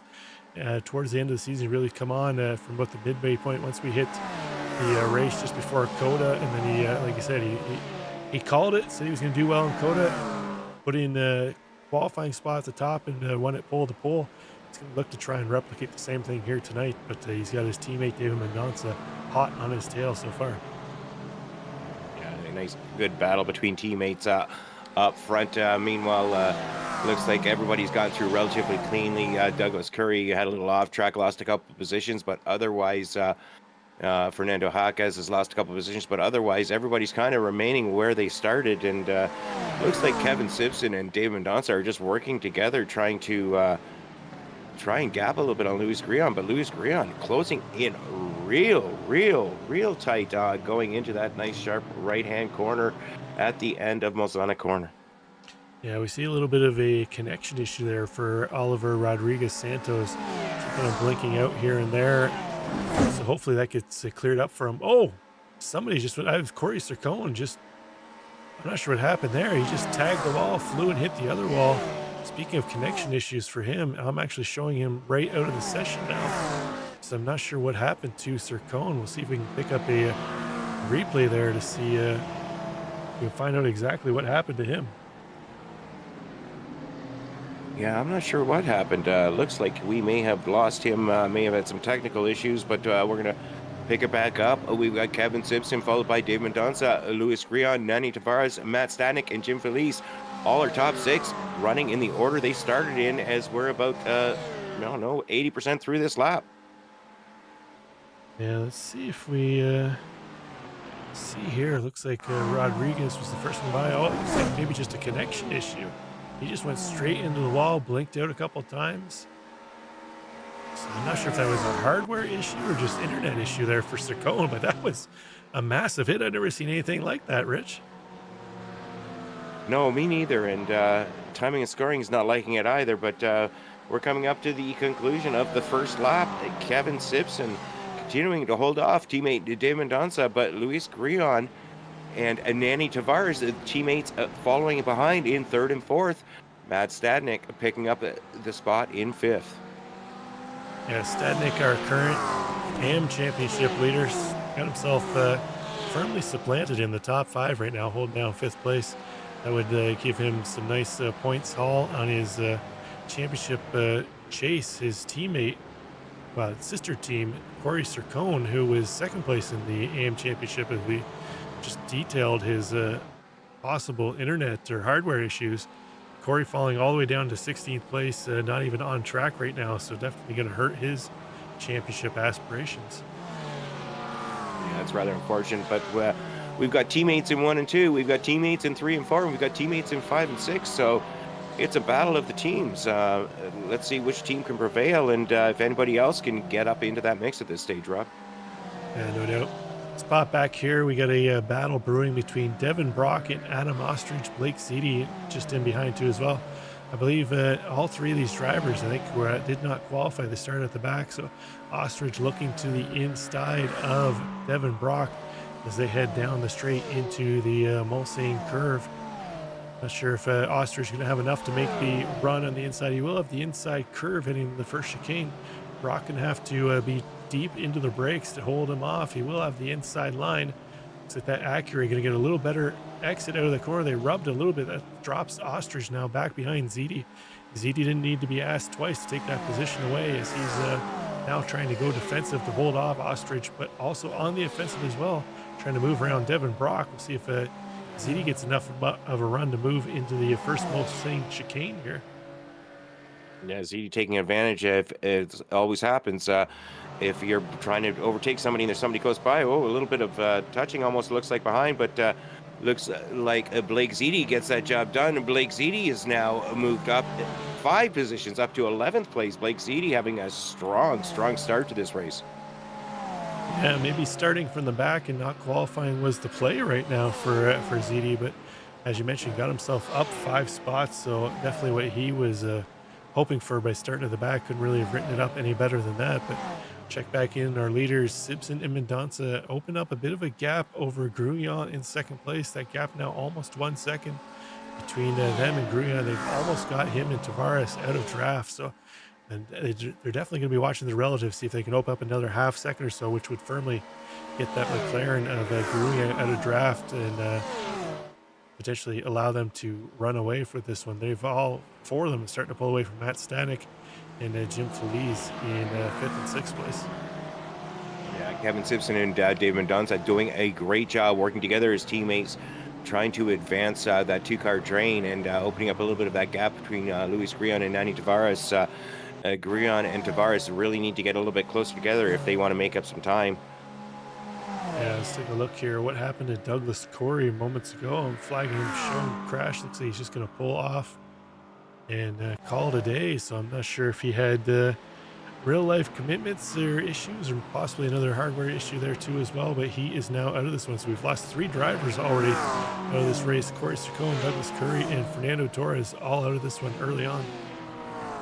Yeah, Fernando not even taking the start, and Corey Sircone, we saw his incident earlier, and wow, that's unfortunate in this a little bit shortened field compared to normal, but we're going to go back up. We've got Adam Ostrich following in behind one of our favorite paint scheme, Rob, of Devin Brock.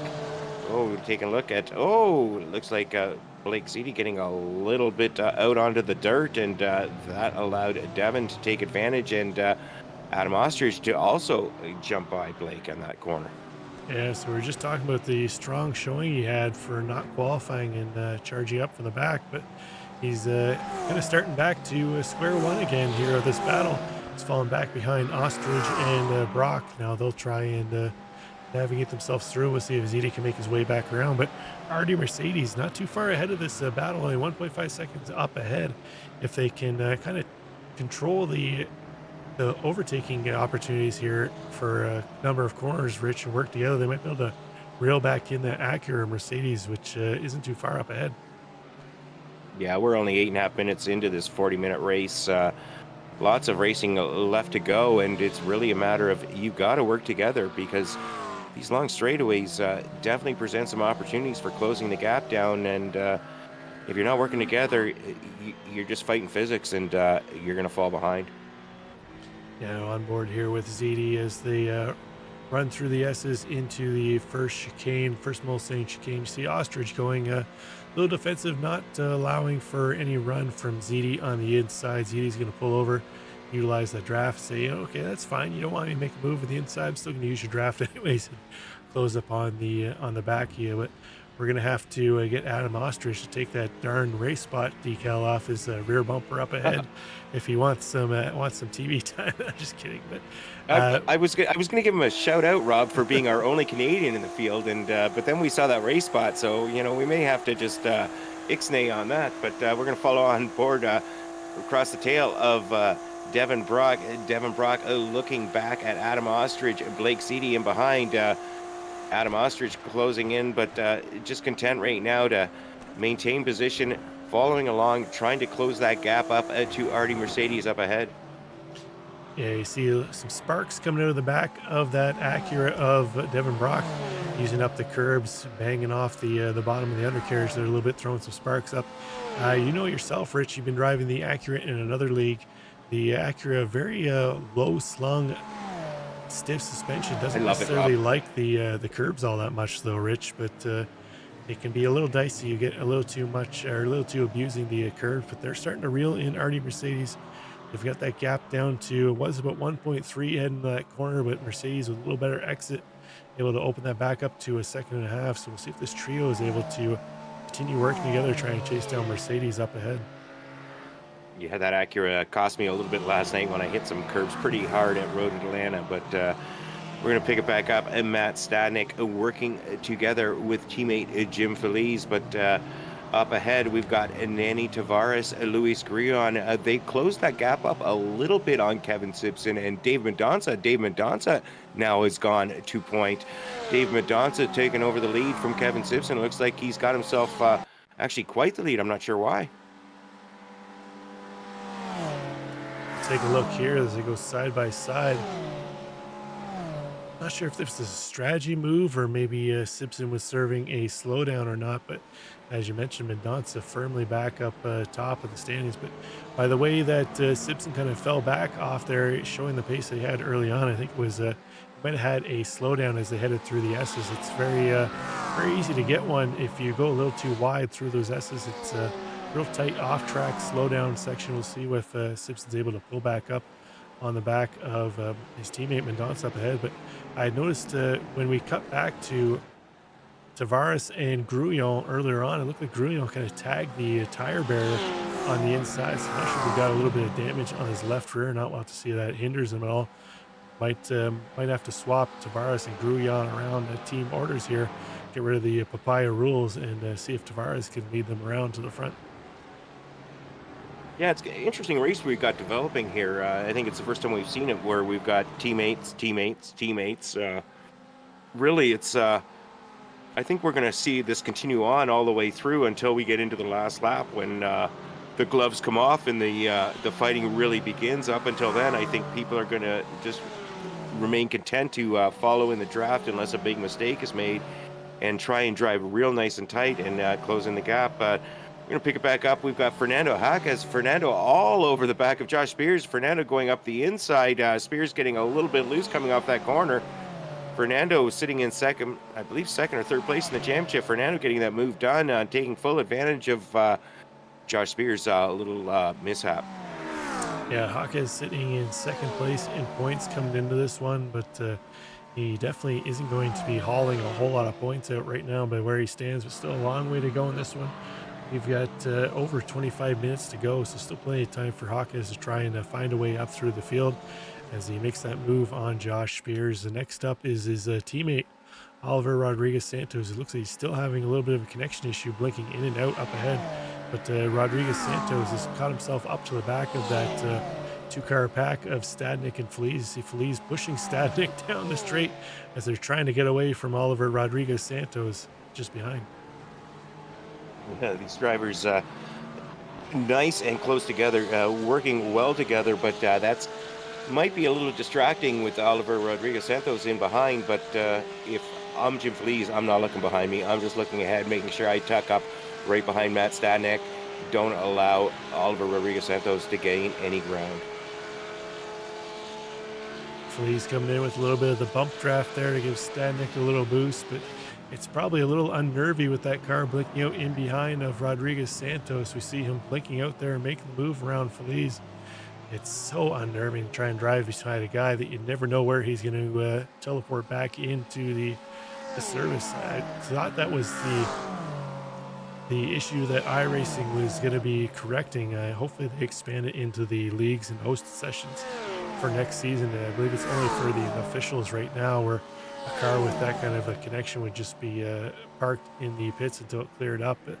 It's kind of hard to race with that kind of connection right now for Rodriguez Santos. Yeah, that'd be real frustrating. I think we've all been there, and I'm sure Oliver Rodriguez Santos isn't doing that deliberately, but it doesn't make it any easier on Matt Stadnik or Jim Feliz, who are trying to maintain the position and try and move back up and catch up to Luis Rion and Nanny Tavares. We're going to pick it back up at Dave Mendonça, still leading Kevin Simpson. And then we've got Luis Grion and Nanny Tavares. So we've got a 1, 2, 3, 4, two teams battling it hard for 3 podium spots. Yeah, it looks like Simpson's managed to get back up to Mendonça now, and they've kind of dropped Grullon and Tavares a little bit farther off in behind. So see if they're able to link up again and try and chase them down. Looks like we have, I believe it's Fernando Jaquez, his wife, he mentioned last week in chat, cheering him on again. So Jaquez back to where he qualified, Rich, in 8th place. So he'll be still trying to push forward, but he's slowly closing in on that trio up ahead of Feliz, Santos, and Stadnik. No doubt the connection issues of Santos is probably slowing down Feliz and Stadnik a little bit up ahead, as they're have to be a little more cautious with the driver that is struggling connection-wise. Yeah, it's definitely been a little bit of a tough battle for the SRTE guys. We're going to pick up Luis Grion using all the track and all the curb and then some, but doing a good job of avoiding any calamity there. Luis Grion is about just over a second behind Kevin Simpson, looking to close that gap down a little bit to get back himself into draft range, but he really needs some help from Nanny Tavares, who's about half a second behind him. I'm surprised that Tavares hasn't closed up a little more on the back of Grullon. We've seen him, I guess, towards the front half of the season throw some real strong pace, Rich, and kind of battling up towards the top most of the field. So it's interesting to see that it doesn't quite seem to have the pace and that Acura that the McLaren of Grullon has up ahead. Something that we didn't really see in the fixed series, where it looked like the Acuras had a little more pace than maybe the McLarens did. And McLarens kind of struggled to get around them with the open setups, and they can trim the cars out a little more. Looks like the McLaren really shining here this evening compared to the Acura. Well, time will tell, I guess. We still got 23 minutes left and a bunch of laps remaining, and right now the drivers aren't battling real hard. I think Nanny Tavares now, he's just 3/10 behind, and you don't want to be right up in the grill trying to avoid some accidents, although that's certainly the fastest way around. It's also the most dangerous. Danger? We're talking about danger, Rich? Danger is your middle name, I know, Rob. If I'm not driving dangerous, I'm not driving hard enough. That's as simple as that.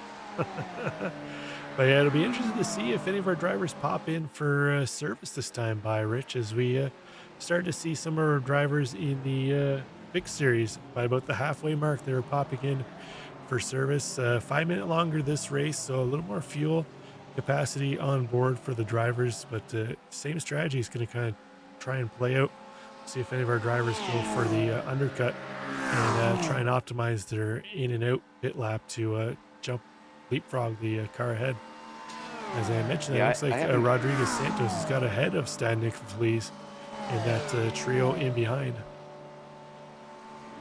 Yeah, he's they're kind of I was going to say they're flipping back and forth. That's just once again that connection issue, but like you said, that's going to be a little bit unnerving, and it's going to be real difficult for Matt Stanek and Jim Felice to make moves on Oliver Rodriguez Santos because they just don't know where he is.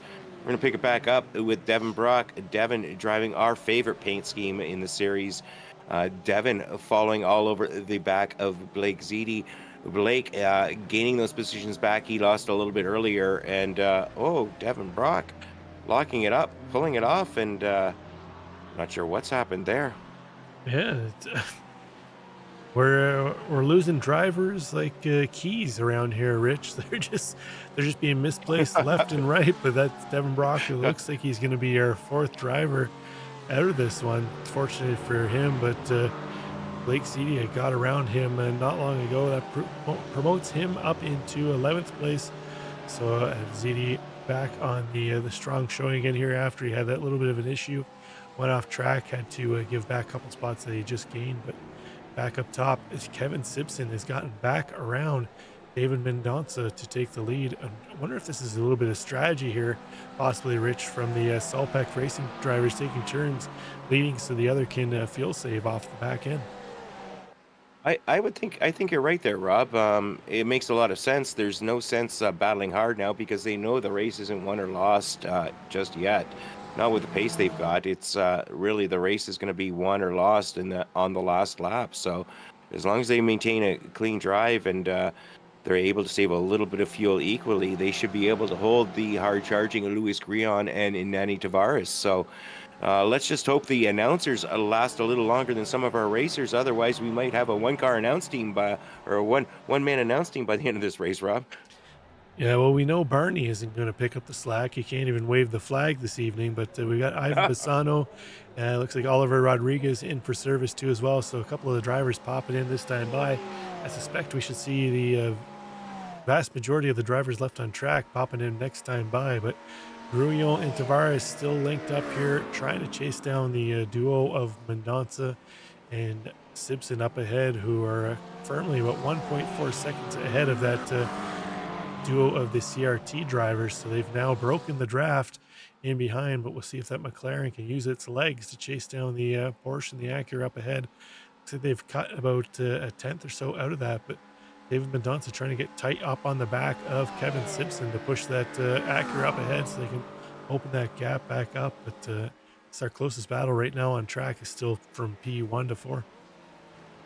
Yeah, I think Matt Stanek and Jim Felice are going to be very happy to see that Oliver Rodriguez Santos came into the pits a lap earlier, and them gives them some clean track to not worry about flickering cars, and maybe they can take advantage of that situation and close the gap. But Dave Mendonça just giving a little bit of a push to teammate Kevin Simpson ahead.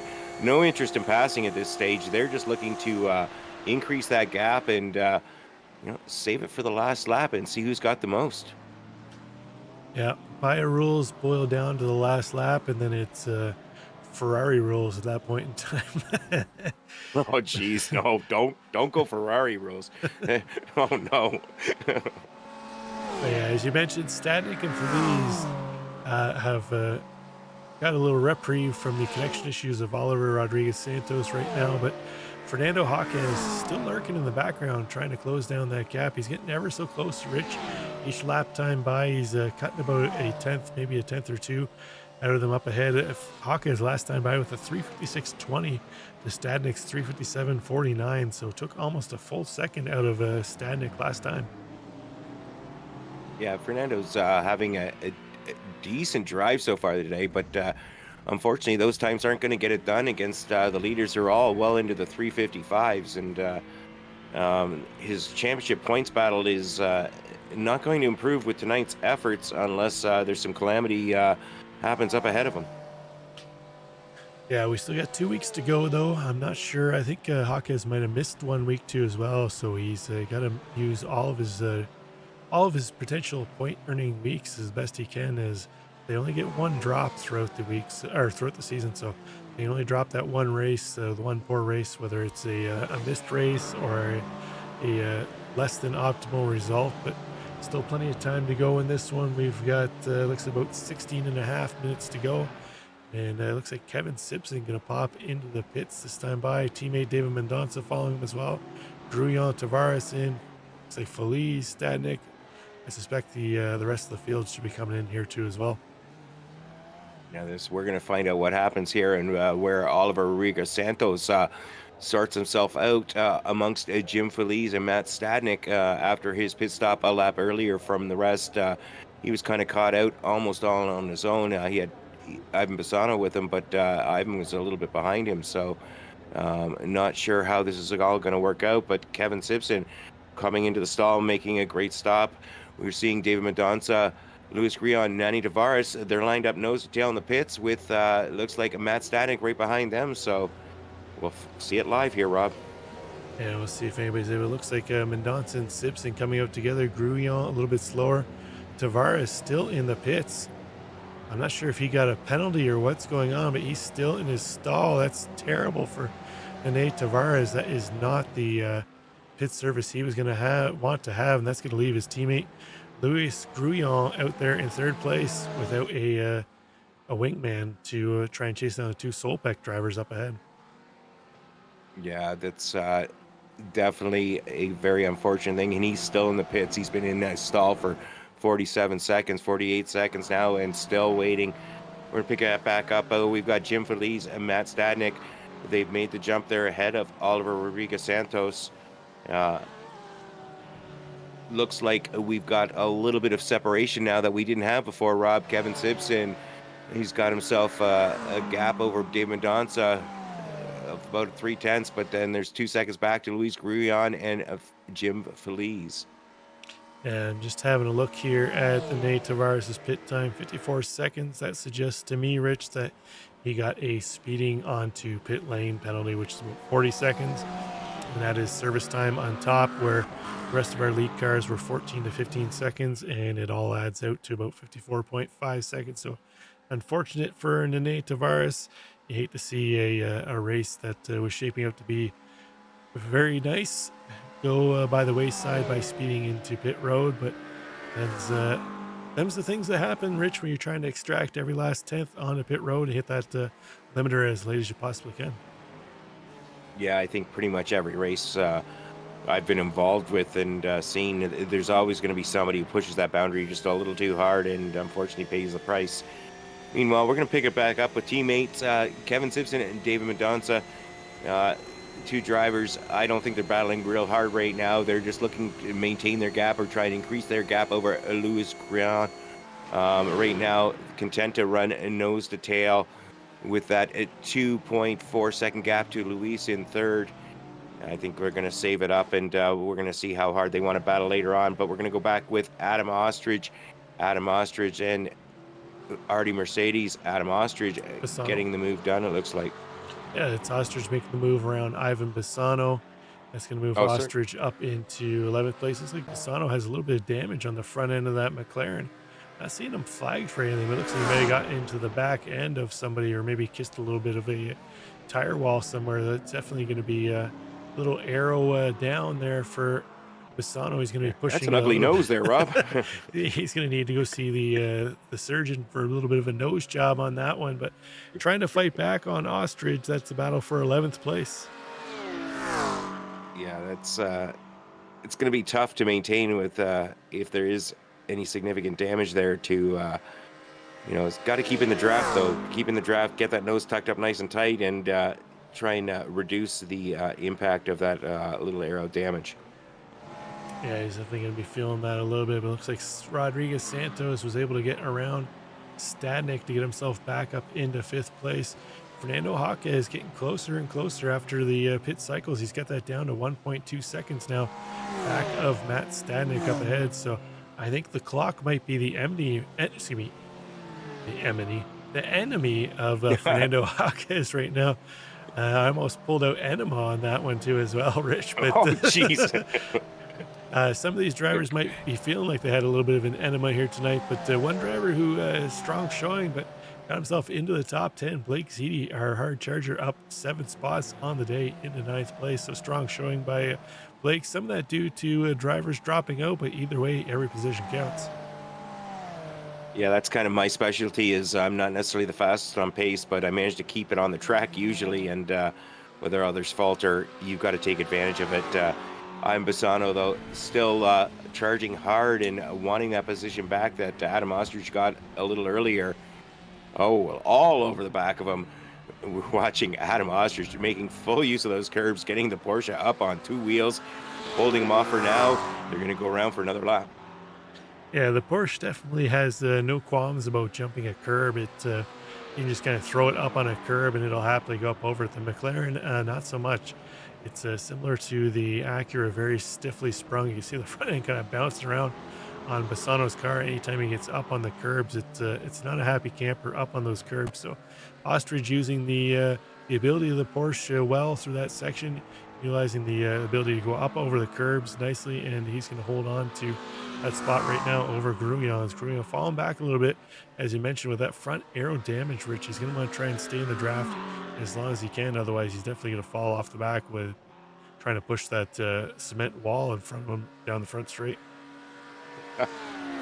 Yeah, it's I was trying to wonder if that was the paint job or if it was actual damage. It's hard to tell from my vantage point. My camera angles aren't quite as good as yours, Rob, but nonetheless, Adam Ostrich holding up Ivan Bassano at this stage. Yeah, there you can see it nice on the front end of Bassano there now. Definitely heavily punched in there on that McLaren. Not the way they designed it over in not the way Mr. McLaren designed drew that one up. But our leaders still nose to tail, still holding a nice gap over Luis Grugnon. They've opened up a little bit, 2.8 seconds over Grugnon. You see Jim Feliz starting to snake in on the back of Grugnon too as well. He's got that gap down to 2.2 seconds to Grugnon up ahead. So we'll see if Feliz is able to put in a couple hot laps. He almost had almost a full second quicker last time by for Feliz. 431.8 on his outlap to 432.4 for Grugnon on his outlap. So we'll see now that they've got a full hot lap coming around after the pit cycle, how much time Feliz has really been able to claw away from Grugnon up ahead. Yeah, we're running out of time here. We've got 10 minutes left, so just about, I guess, 3 laps, including this one left in this race, Rob, somewhere in there. And Jim Feliz sitting in 4th, really wanting that final podium position, but Luis Grugnon, he's got a little over 2 seconds gap on him. These drivers both out of draft range, so if they're going to get that or hold that position, they got to do it on their own. They've got no teammates, no drafting partners. It's all them. For sure. We get James Dot in chat. He's asking how fast do these cars go? Well, James, on this track here at Le Mans, looks like our top speed right now is in around 181, 182 so far. So about 181, that's miles an hour. 4 mile an hour around here at Le Mans in the GT3 machinery. So they're definitely hustling around a little quicker if they're in draft of the car ahead, but overall, most of our cars 178 to 180, depending if they have a little bit of aero damage or not. But on the board here with Fernando Hawke has now got a gap between he and Matt Statnik, Rich, down to just over 1 second, or under 1 second now as they exit out of the curves. Yeah, Fernando is getting the hang of this track in this car, and he's not content with 7th place. He's really looking to make some advances on Matt Statnik. They're both running in separate classes. Fernando a pro, Matt an amateur, but either way, every position is more points. So Fernando closing hard. It's really going to be a good close battle, and Fernando is closing that gap down every single corner at this stage, it looks like, Rob. Yeah, Hawke has really found some pace after the pit cycles here. We saw him really working towards closing down that gap before the pit cycles, but since they come out from getting some service, he's really starting to put the pressure forward. Like I said earlier, I think he's going to run out of time, though, Rich, with only about 6 minutes to go in this one. Yeah, meanwhile, we've got a question from the chat from James Dodd, just asking how these races work. James, just to let you know, these are GT3 races. This is open setup, so this is the Throttle Freaks Racing League, and these drivers are racing a 40-minute race around Le Mans tonight. We've got a mixture of pros and amateurs in this race. Our top pro driver is our top racer right now, Kevin Simpson, and our top amateur is in third place is Luis Grullon. These drivers run for 40 minutes. Anybody who crosses that finish line before 4 minutes is up goes one more lap, and we will see how it goes. We've got about just over 6 minutes remaining. Yeah, this is the open setup race. Before that was our fixed setup where all the drivers could not alter their setup. These drivers can alter it in a number of 20 to 30 different ways, but battle up front still fairly stagnant. Mendonça still happy to stay tucked in behind teammate Kevin Simpson. These two still working ahead to pull away from Luis Grullon. They opened up another couple tenths that last lap over Grullon. Grullon trying to stay ahead of Jim Feliz. Jim Feliz took another 3 tenths out of Luis Grullon last time by. So Feliz pushing hard after his pit cycle.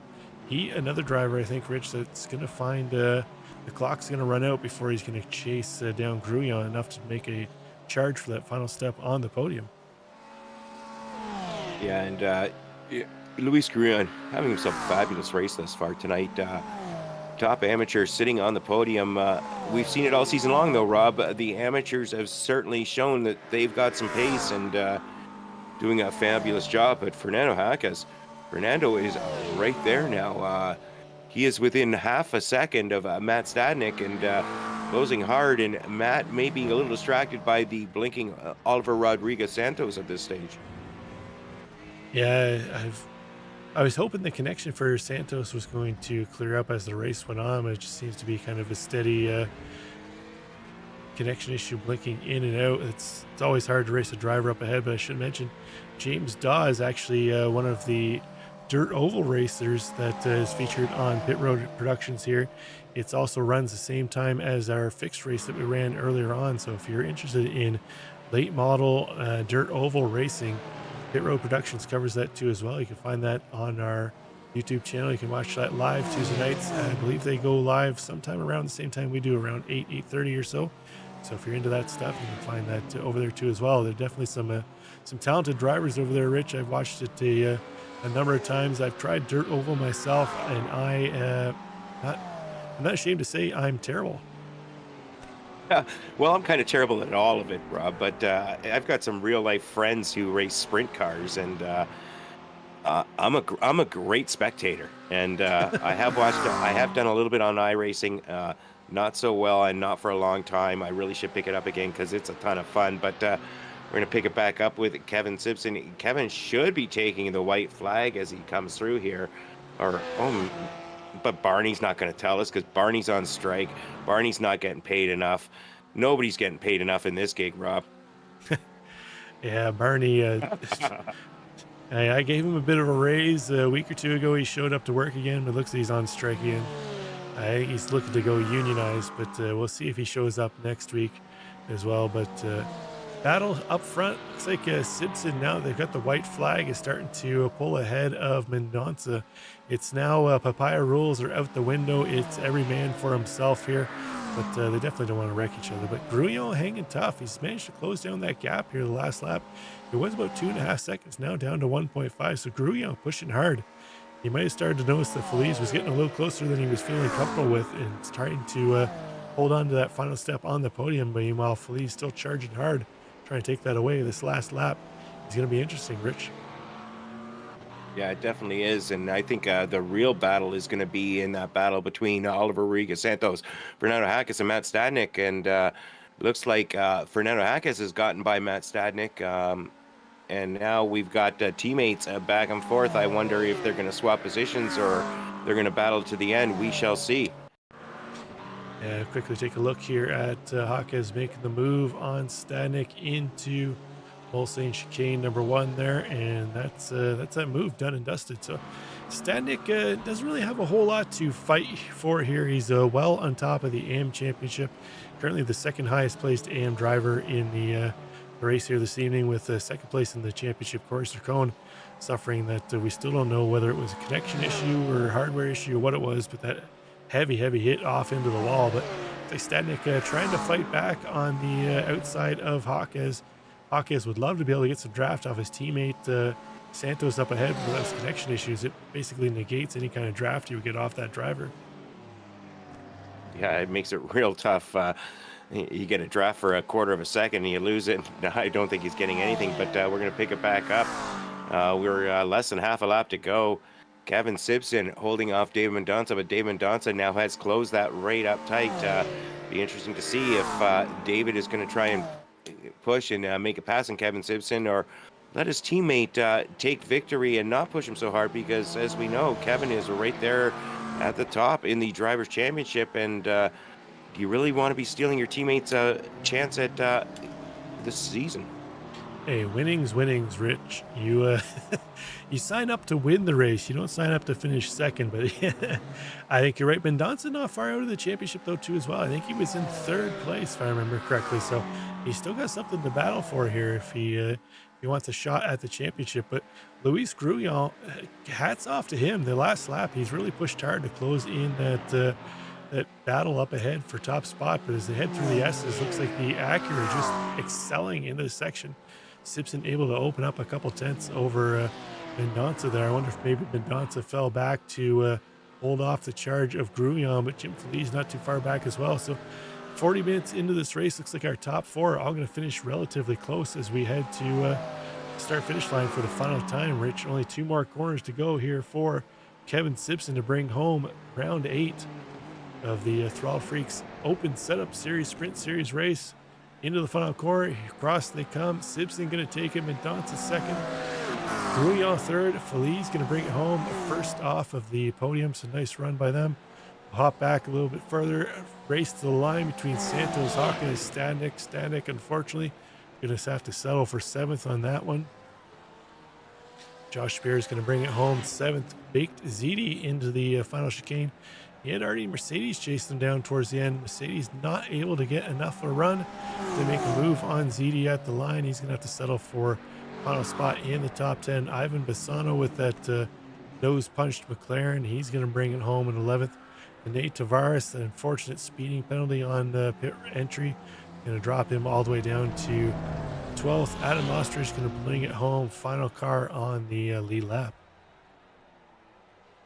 Yeah, it was a very interesting race, Rob. But once again, Kevin Simpson showing he's got what it takes and doing another fabulous job. Kevin Simpson, our race winner, and followed in second by David Mendonça, our top amateur. In third place, Luis Grullon, followed in fourth by Jim Feliz.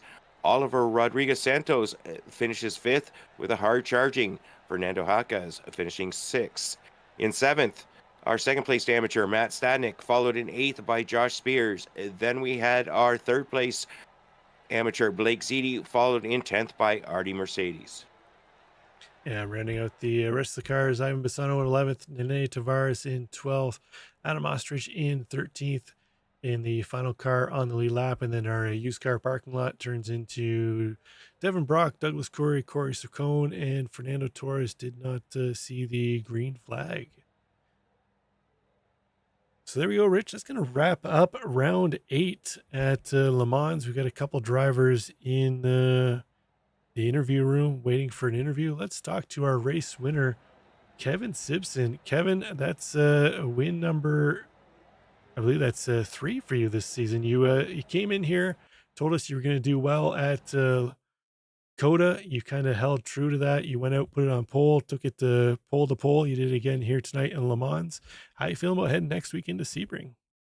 Sebring, I'm okay. I do have a little extra time to put in some practice, and I'm gonna need it. That's not a track that's really intuitive to me. It requires a ton of work, man. So um, I feel shaky at best, but I feel a lot better now. I mean, after finishing well. So It looks like you and David were able to kind of pull away there, kind of work together. You guys kind of leapfrog a couple times. Was that a fuel strategy thing? Were you in communication, kind of trying to allow each other to save a little bit of fuel to lessen your pit stop time, or was it just you guys were trying to kill the time of the 40-minute race? oh well, no, honestly, I got to slow down. And can you drag David in here? I most certainly can. Hold on here. Because I gotta There say we go. this. I've been playing team sports my entire life, and like there's a team aspect that you don't normally get with racing like this in iRacing.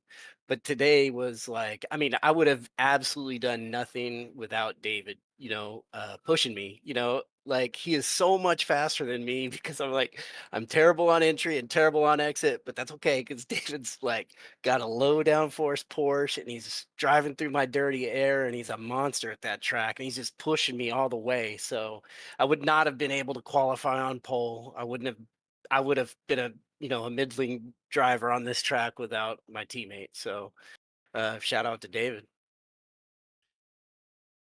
David, Kevin asked for you to be pulled in here so you could hear that. What do you guys say in response to Kevin's praise for you? Oh, I appreciate it. And Kevin, he's not giving himself enough credit. That's a tough track to get consistent every lap and not get a slow down, And yeah, like you're saying, that's a teamwork track, and it was a lot of fun. That's one of my favorite tracks. Now, yeah, mentioning teamwork, Solpack is embroiled in a battle here with the SRTE guys. And I think if it wasn't for the CRT guys swapping out of the Ferrari into the Acura, they'd be right in there with that battle too as well. So we got 2 more weeks to go. How are you guys feeling about holding on to the championship here? I think pretty good. I'm gonna quit trying to throw it away and doing stupid things like getting pit penalties, and we'll see what we can do. But we're both pretty good at the next couple of tracks, so I think we'll be all right. And then Emmett's no slouch at Sebring either, so I think we're gonna be good shape. Well, excellent job, guys. Anybody you want to shout out here before we let you go? Yeah, for me, Uh, my wife's out of town, so I want to shout out to Jane. She's probably listening in. I want to shout out to Soul Peck, Precision Racing. We had a bunch of, I guess we call them academy drivers that were promoted. So it's awesome. We got a bunch of new teammates. So shout out to those guys. Anna Bruzy, and yeah, everybody at the team for helping out always, and yeah, for sure. Well, excellent. Well done, guys. Best of luck next week in Sebring and the final couple rounds of the championship. We hope to see you back up top. Okay, Thanks, thanks, guys. Rob. Take care, guys. So that was first and second place finishers, Kevin Simpson and David Mendonça. Looks like we've got our top AM, Matt Dave. Hey. Stadik, in here. Hey. Rich, you caught up with Matt. Let's hear about his race. Yeah, congratulations, Matt, on second place in the amateur division tonight, 7th overall. That's definitely solidifying your place at the top of the amateur championship. How'd your race go tonight? Not too bad. I was hoping to have a little bit more race pace, to be honest with you. I felt like I did, but it was just sort of trying to maintain and not ruin it and just get some points on the board, really. I knew I didn't have the all-out pace, so just sort of, get whatever I can out of it. So that's why when like Oliver and Fernando started creeping up, it's like, you know what, it's not worth the battle to lose points. So That's what Rob and I were watching that section of the race, and that's what we thought you were doing. Preserving your championship lead, and really you weren't battling them for the season points. And I think that was well advised, especially with the I don't know if you saw what we saw, but it looked like Oliver was having some connection issues throughout, so that might have been a little distracting. Did I see it? It was or did you not see it? It was very difficult to follow close, and the idea of either taking him out, or me out wasn't really I didn't want to go there. I don't want to ruin his race or mine. So just sort of keeping a little bit of a distance, and they're in pro class, so it wasn't worth really taking the big risk on that. So smart move. It really looked like tonight's race was a battle of teammates with Kevin Simpson and Damon Donza, and then Luis Grion and Oliver Rodriguez, and then you and Jim, and made for some interesting team racing, I think. Yeah, I mean, big shout out to Jim. He helped me. He's had great pace all weekend practicing, so he really I was running the higher wing just because the Porsche curves aren't really so great for the Porsche Go figure, eh? without a wing on it. And I figured, I can run the low wing, take the chance of losing it, or run a higher wing, maybe not be as fast, but put some points on the board. So Jim helped, keep me in the draft, and then, after once we started to come in for the pits, I was, we were just sort of like, go ahead, Jim. You got more pace. I'm not gonna keep you back. But Yep. he kept me in the fight for a while. So big shout out to him. That and the qualifying helped so much. So I mean, you gained like almost half a second with drafting, if not more. So Excellent. Next week, Sebring, how are you doing? How are you going to do there, do you think? I love Sebring, so I'm hoping to do really well there. But I don't want to jinx myself. But I do. I love Sebring. I love everything about it. I think we might have a little bit of rain, so that could mix it up and make it more favorable for the Porsche. We look forward to seeing you next week and see what happens there. Any shout outs tonight? Yeah, definitely a big shout out to Jim for doing everything for me tonight to help me out, and SRT and you guys for the broadcast. Awesome. Well, thanks a lot and congratulations once again. All right, guys, take care. Okay, that was our AM championship leader, Matt Stanek. We'll quickly bring our biggest mover of the day in Blake Seedy. Blake, you chose not to qualify to start at the back, but you managed to get yourself up 7 spots into the top 10 in the 9th place. Do you think if you qualified, you might have been able to move up a little farther, or was that pretty much all you could wring out of this one? Yeah, it was a struggle here this week. I meant to put a qualifying time, and I just wasn't able to complete my lap out there. And um, at the end of the day, I just like had maybe a minute left on the clock. I just parked it and said I have to deal with what I can at the back of the pack. So that's It- pretty much all I could get out of it at that. Yeah, fair enough. It's a long lap to make a mistake somewhere towards the middle of the end. It's almost heartbreaking to have to go and start over again. But next week we head to Sebring. Matt Statnik was just in here. He's saying that there's a chance of rain possibly. I haven't looked at the forecast for it, but how comfortable are you feeling heading into Sebring next week with the Acura?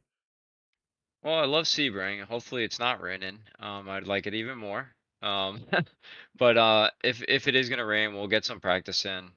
I'm pretty sure the Acura has a good feel out there. Not as good as the Porsche, but I'll just put some practice in this week to see what she does out there. And if it's raining, I'll be prepared as best as I can. Excellent stuff. Before we let you go, Blake, anybody you want to shout out here? Yeah, just thanks to my teammates. Big help to Matt this week. He stayed with me out there this week, just struggle bus, and I was able to do some comparable times. So, and thanks to my team, and of course you guys as always for being out here doing this for us. This is awesome. Excellent stuff, Blake. We got 2 weeks to go. Best of luck to you. Hopefully, we see you back up near the front. Thanks, guys. Have a good one. So that's Blake Seedy, our biggest mover of the day. Rich up 7 spots into 9th, and that's going to all but end it here for us at Le Mans. As we mentioned, next week we head to Sebring. Potential rain. I'll have to check the forecast. Generally I hate doing broadcasts for rain races, but we'll see. We'll see what the weather brings, and we'll take our 2 series, our fixed series and sprint series. 2 rounds left to go. Could have championship implications. We've got a number of tight battles in the points between teams in both series, and then we've got some battles in and out of the pro and am ranks in both series too as well. So it'll be interesting to see how it plays out. For myself, Rob Campbell, and in the booth, Richard Swindells, we're going to see you next week. Thanks for tuning in. Bye for now. Good night.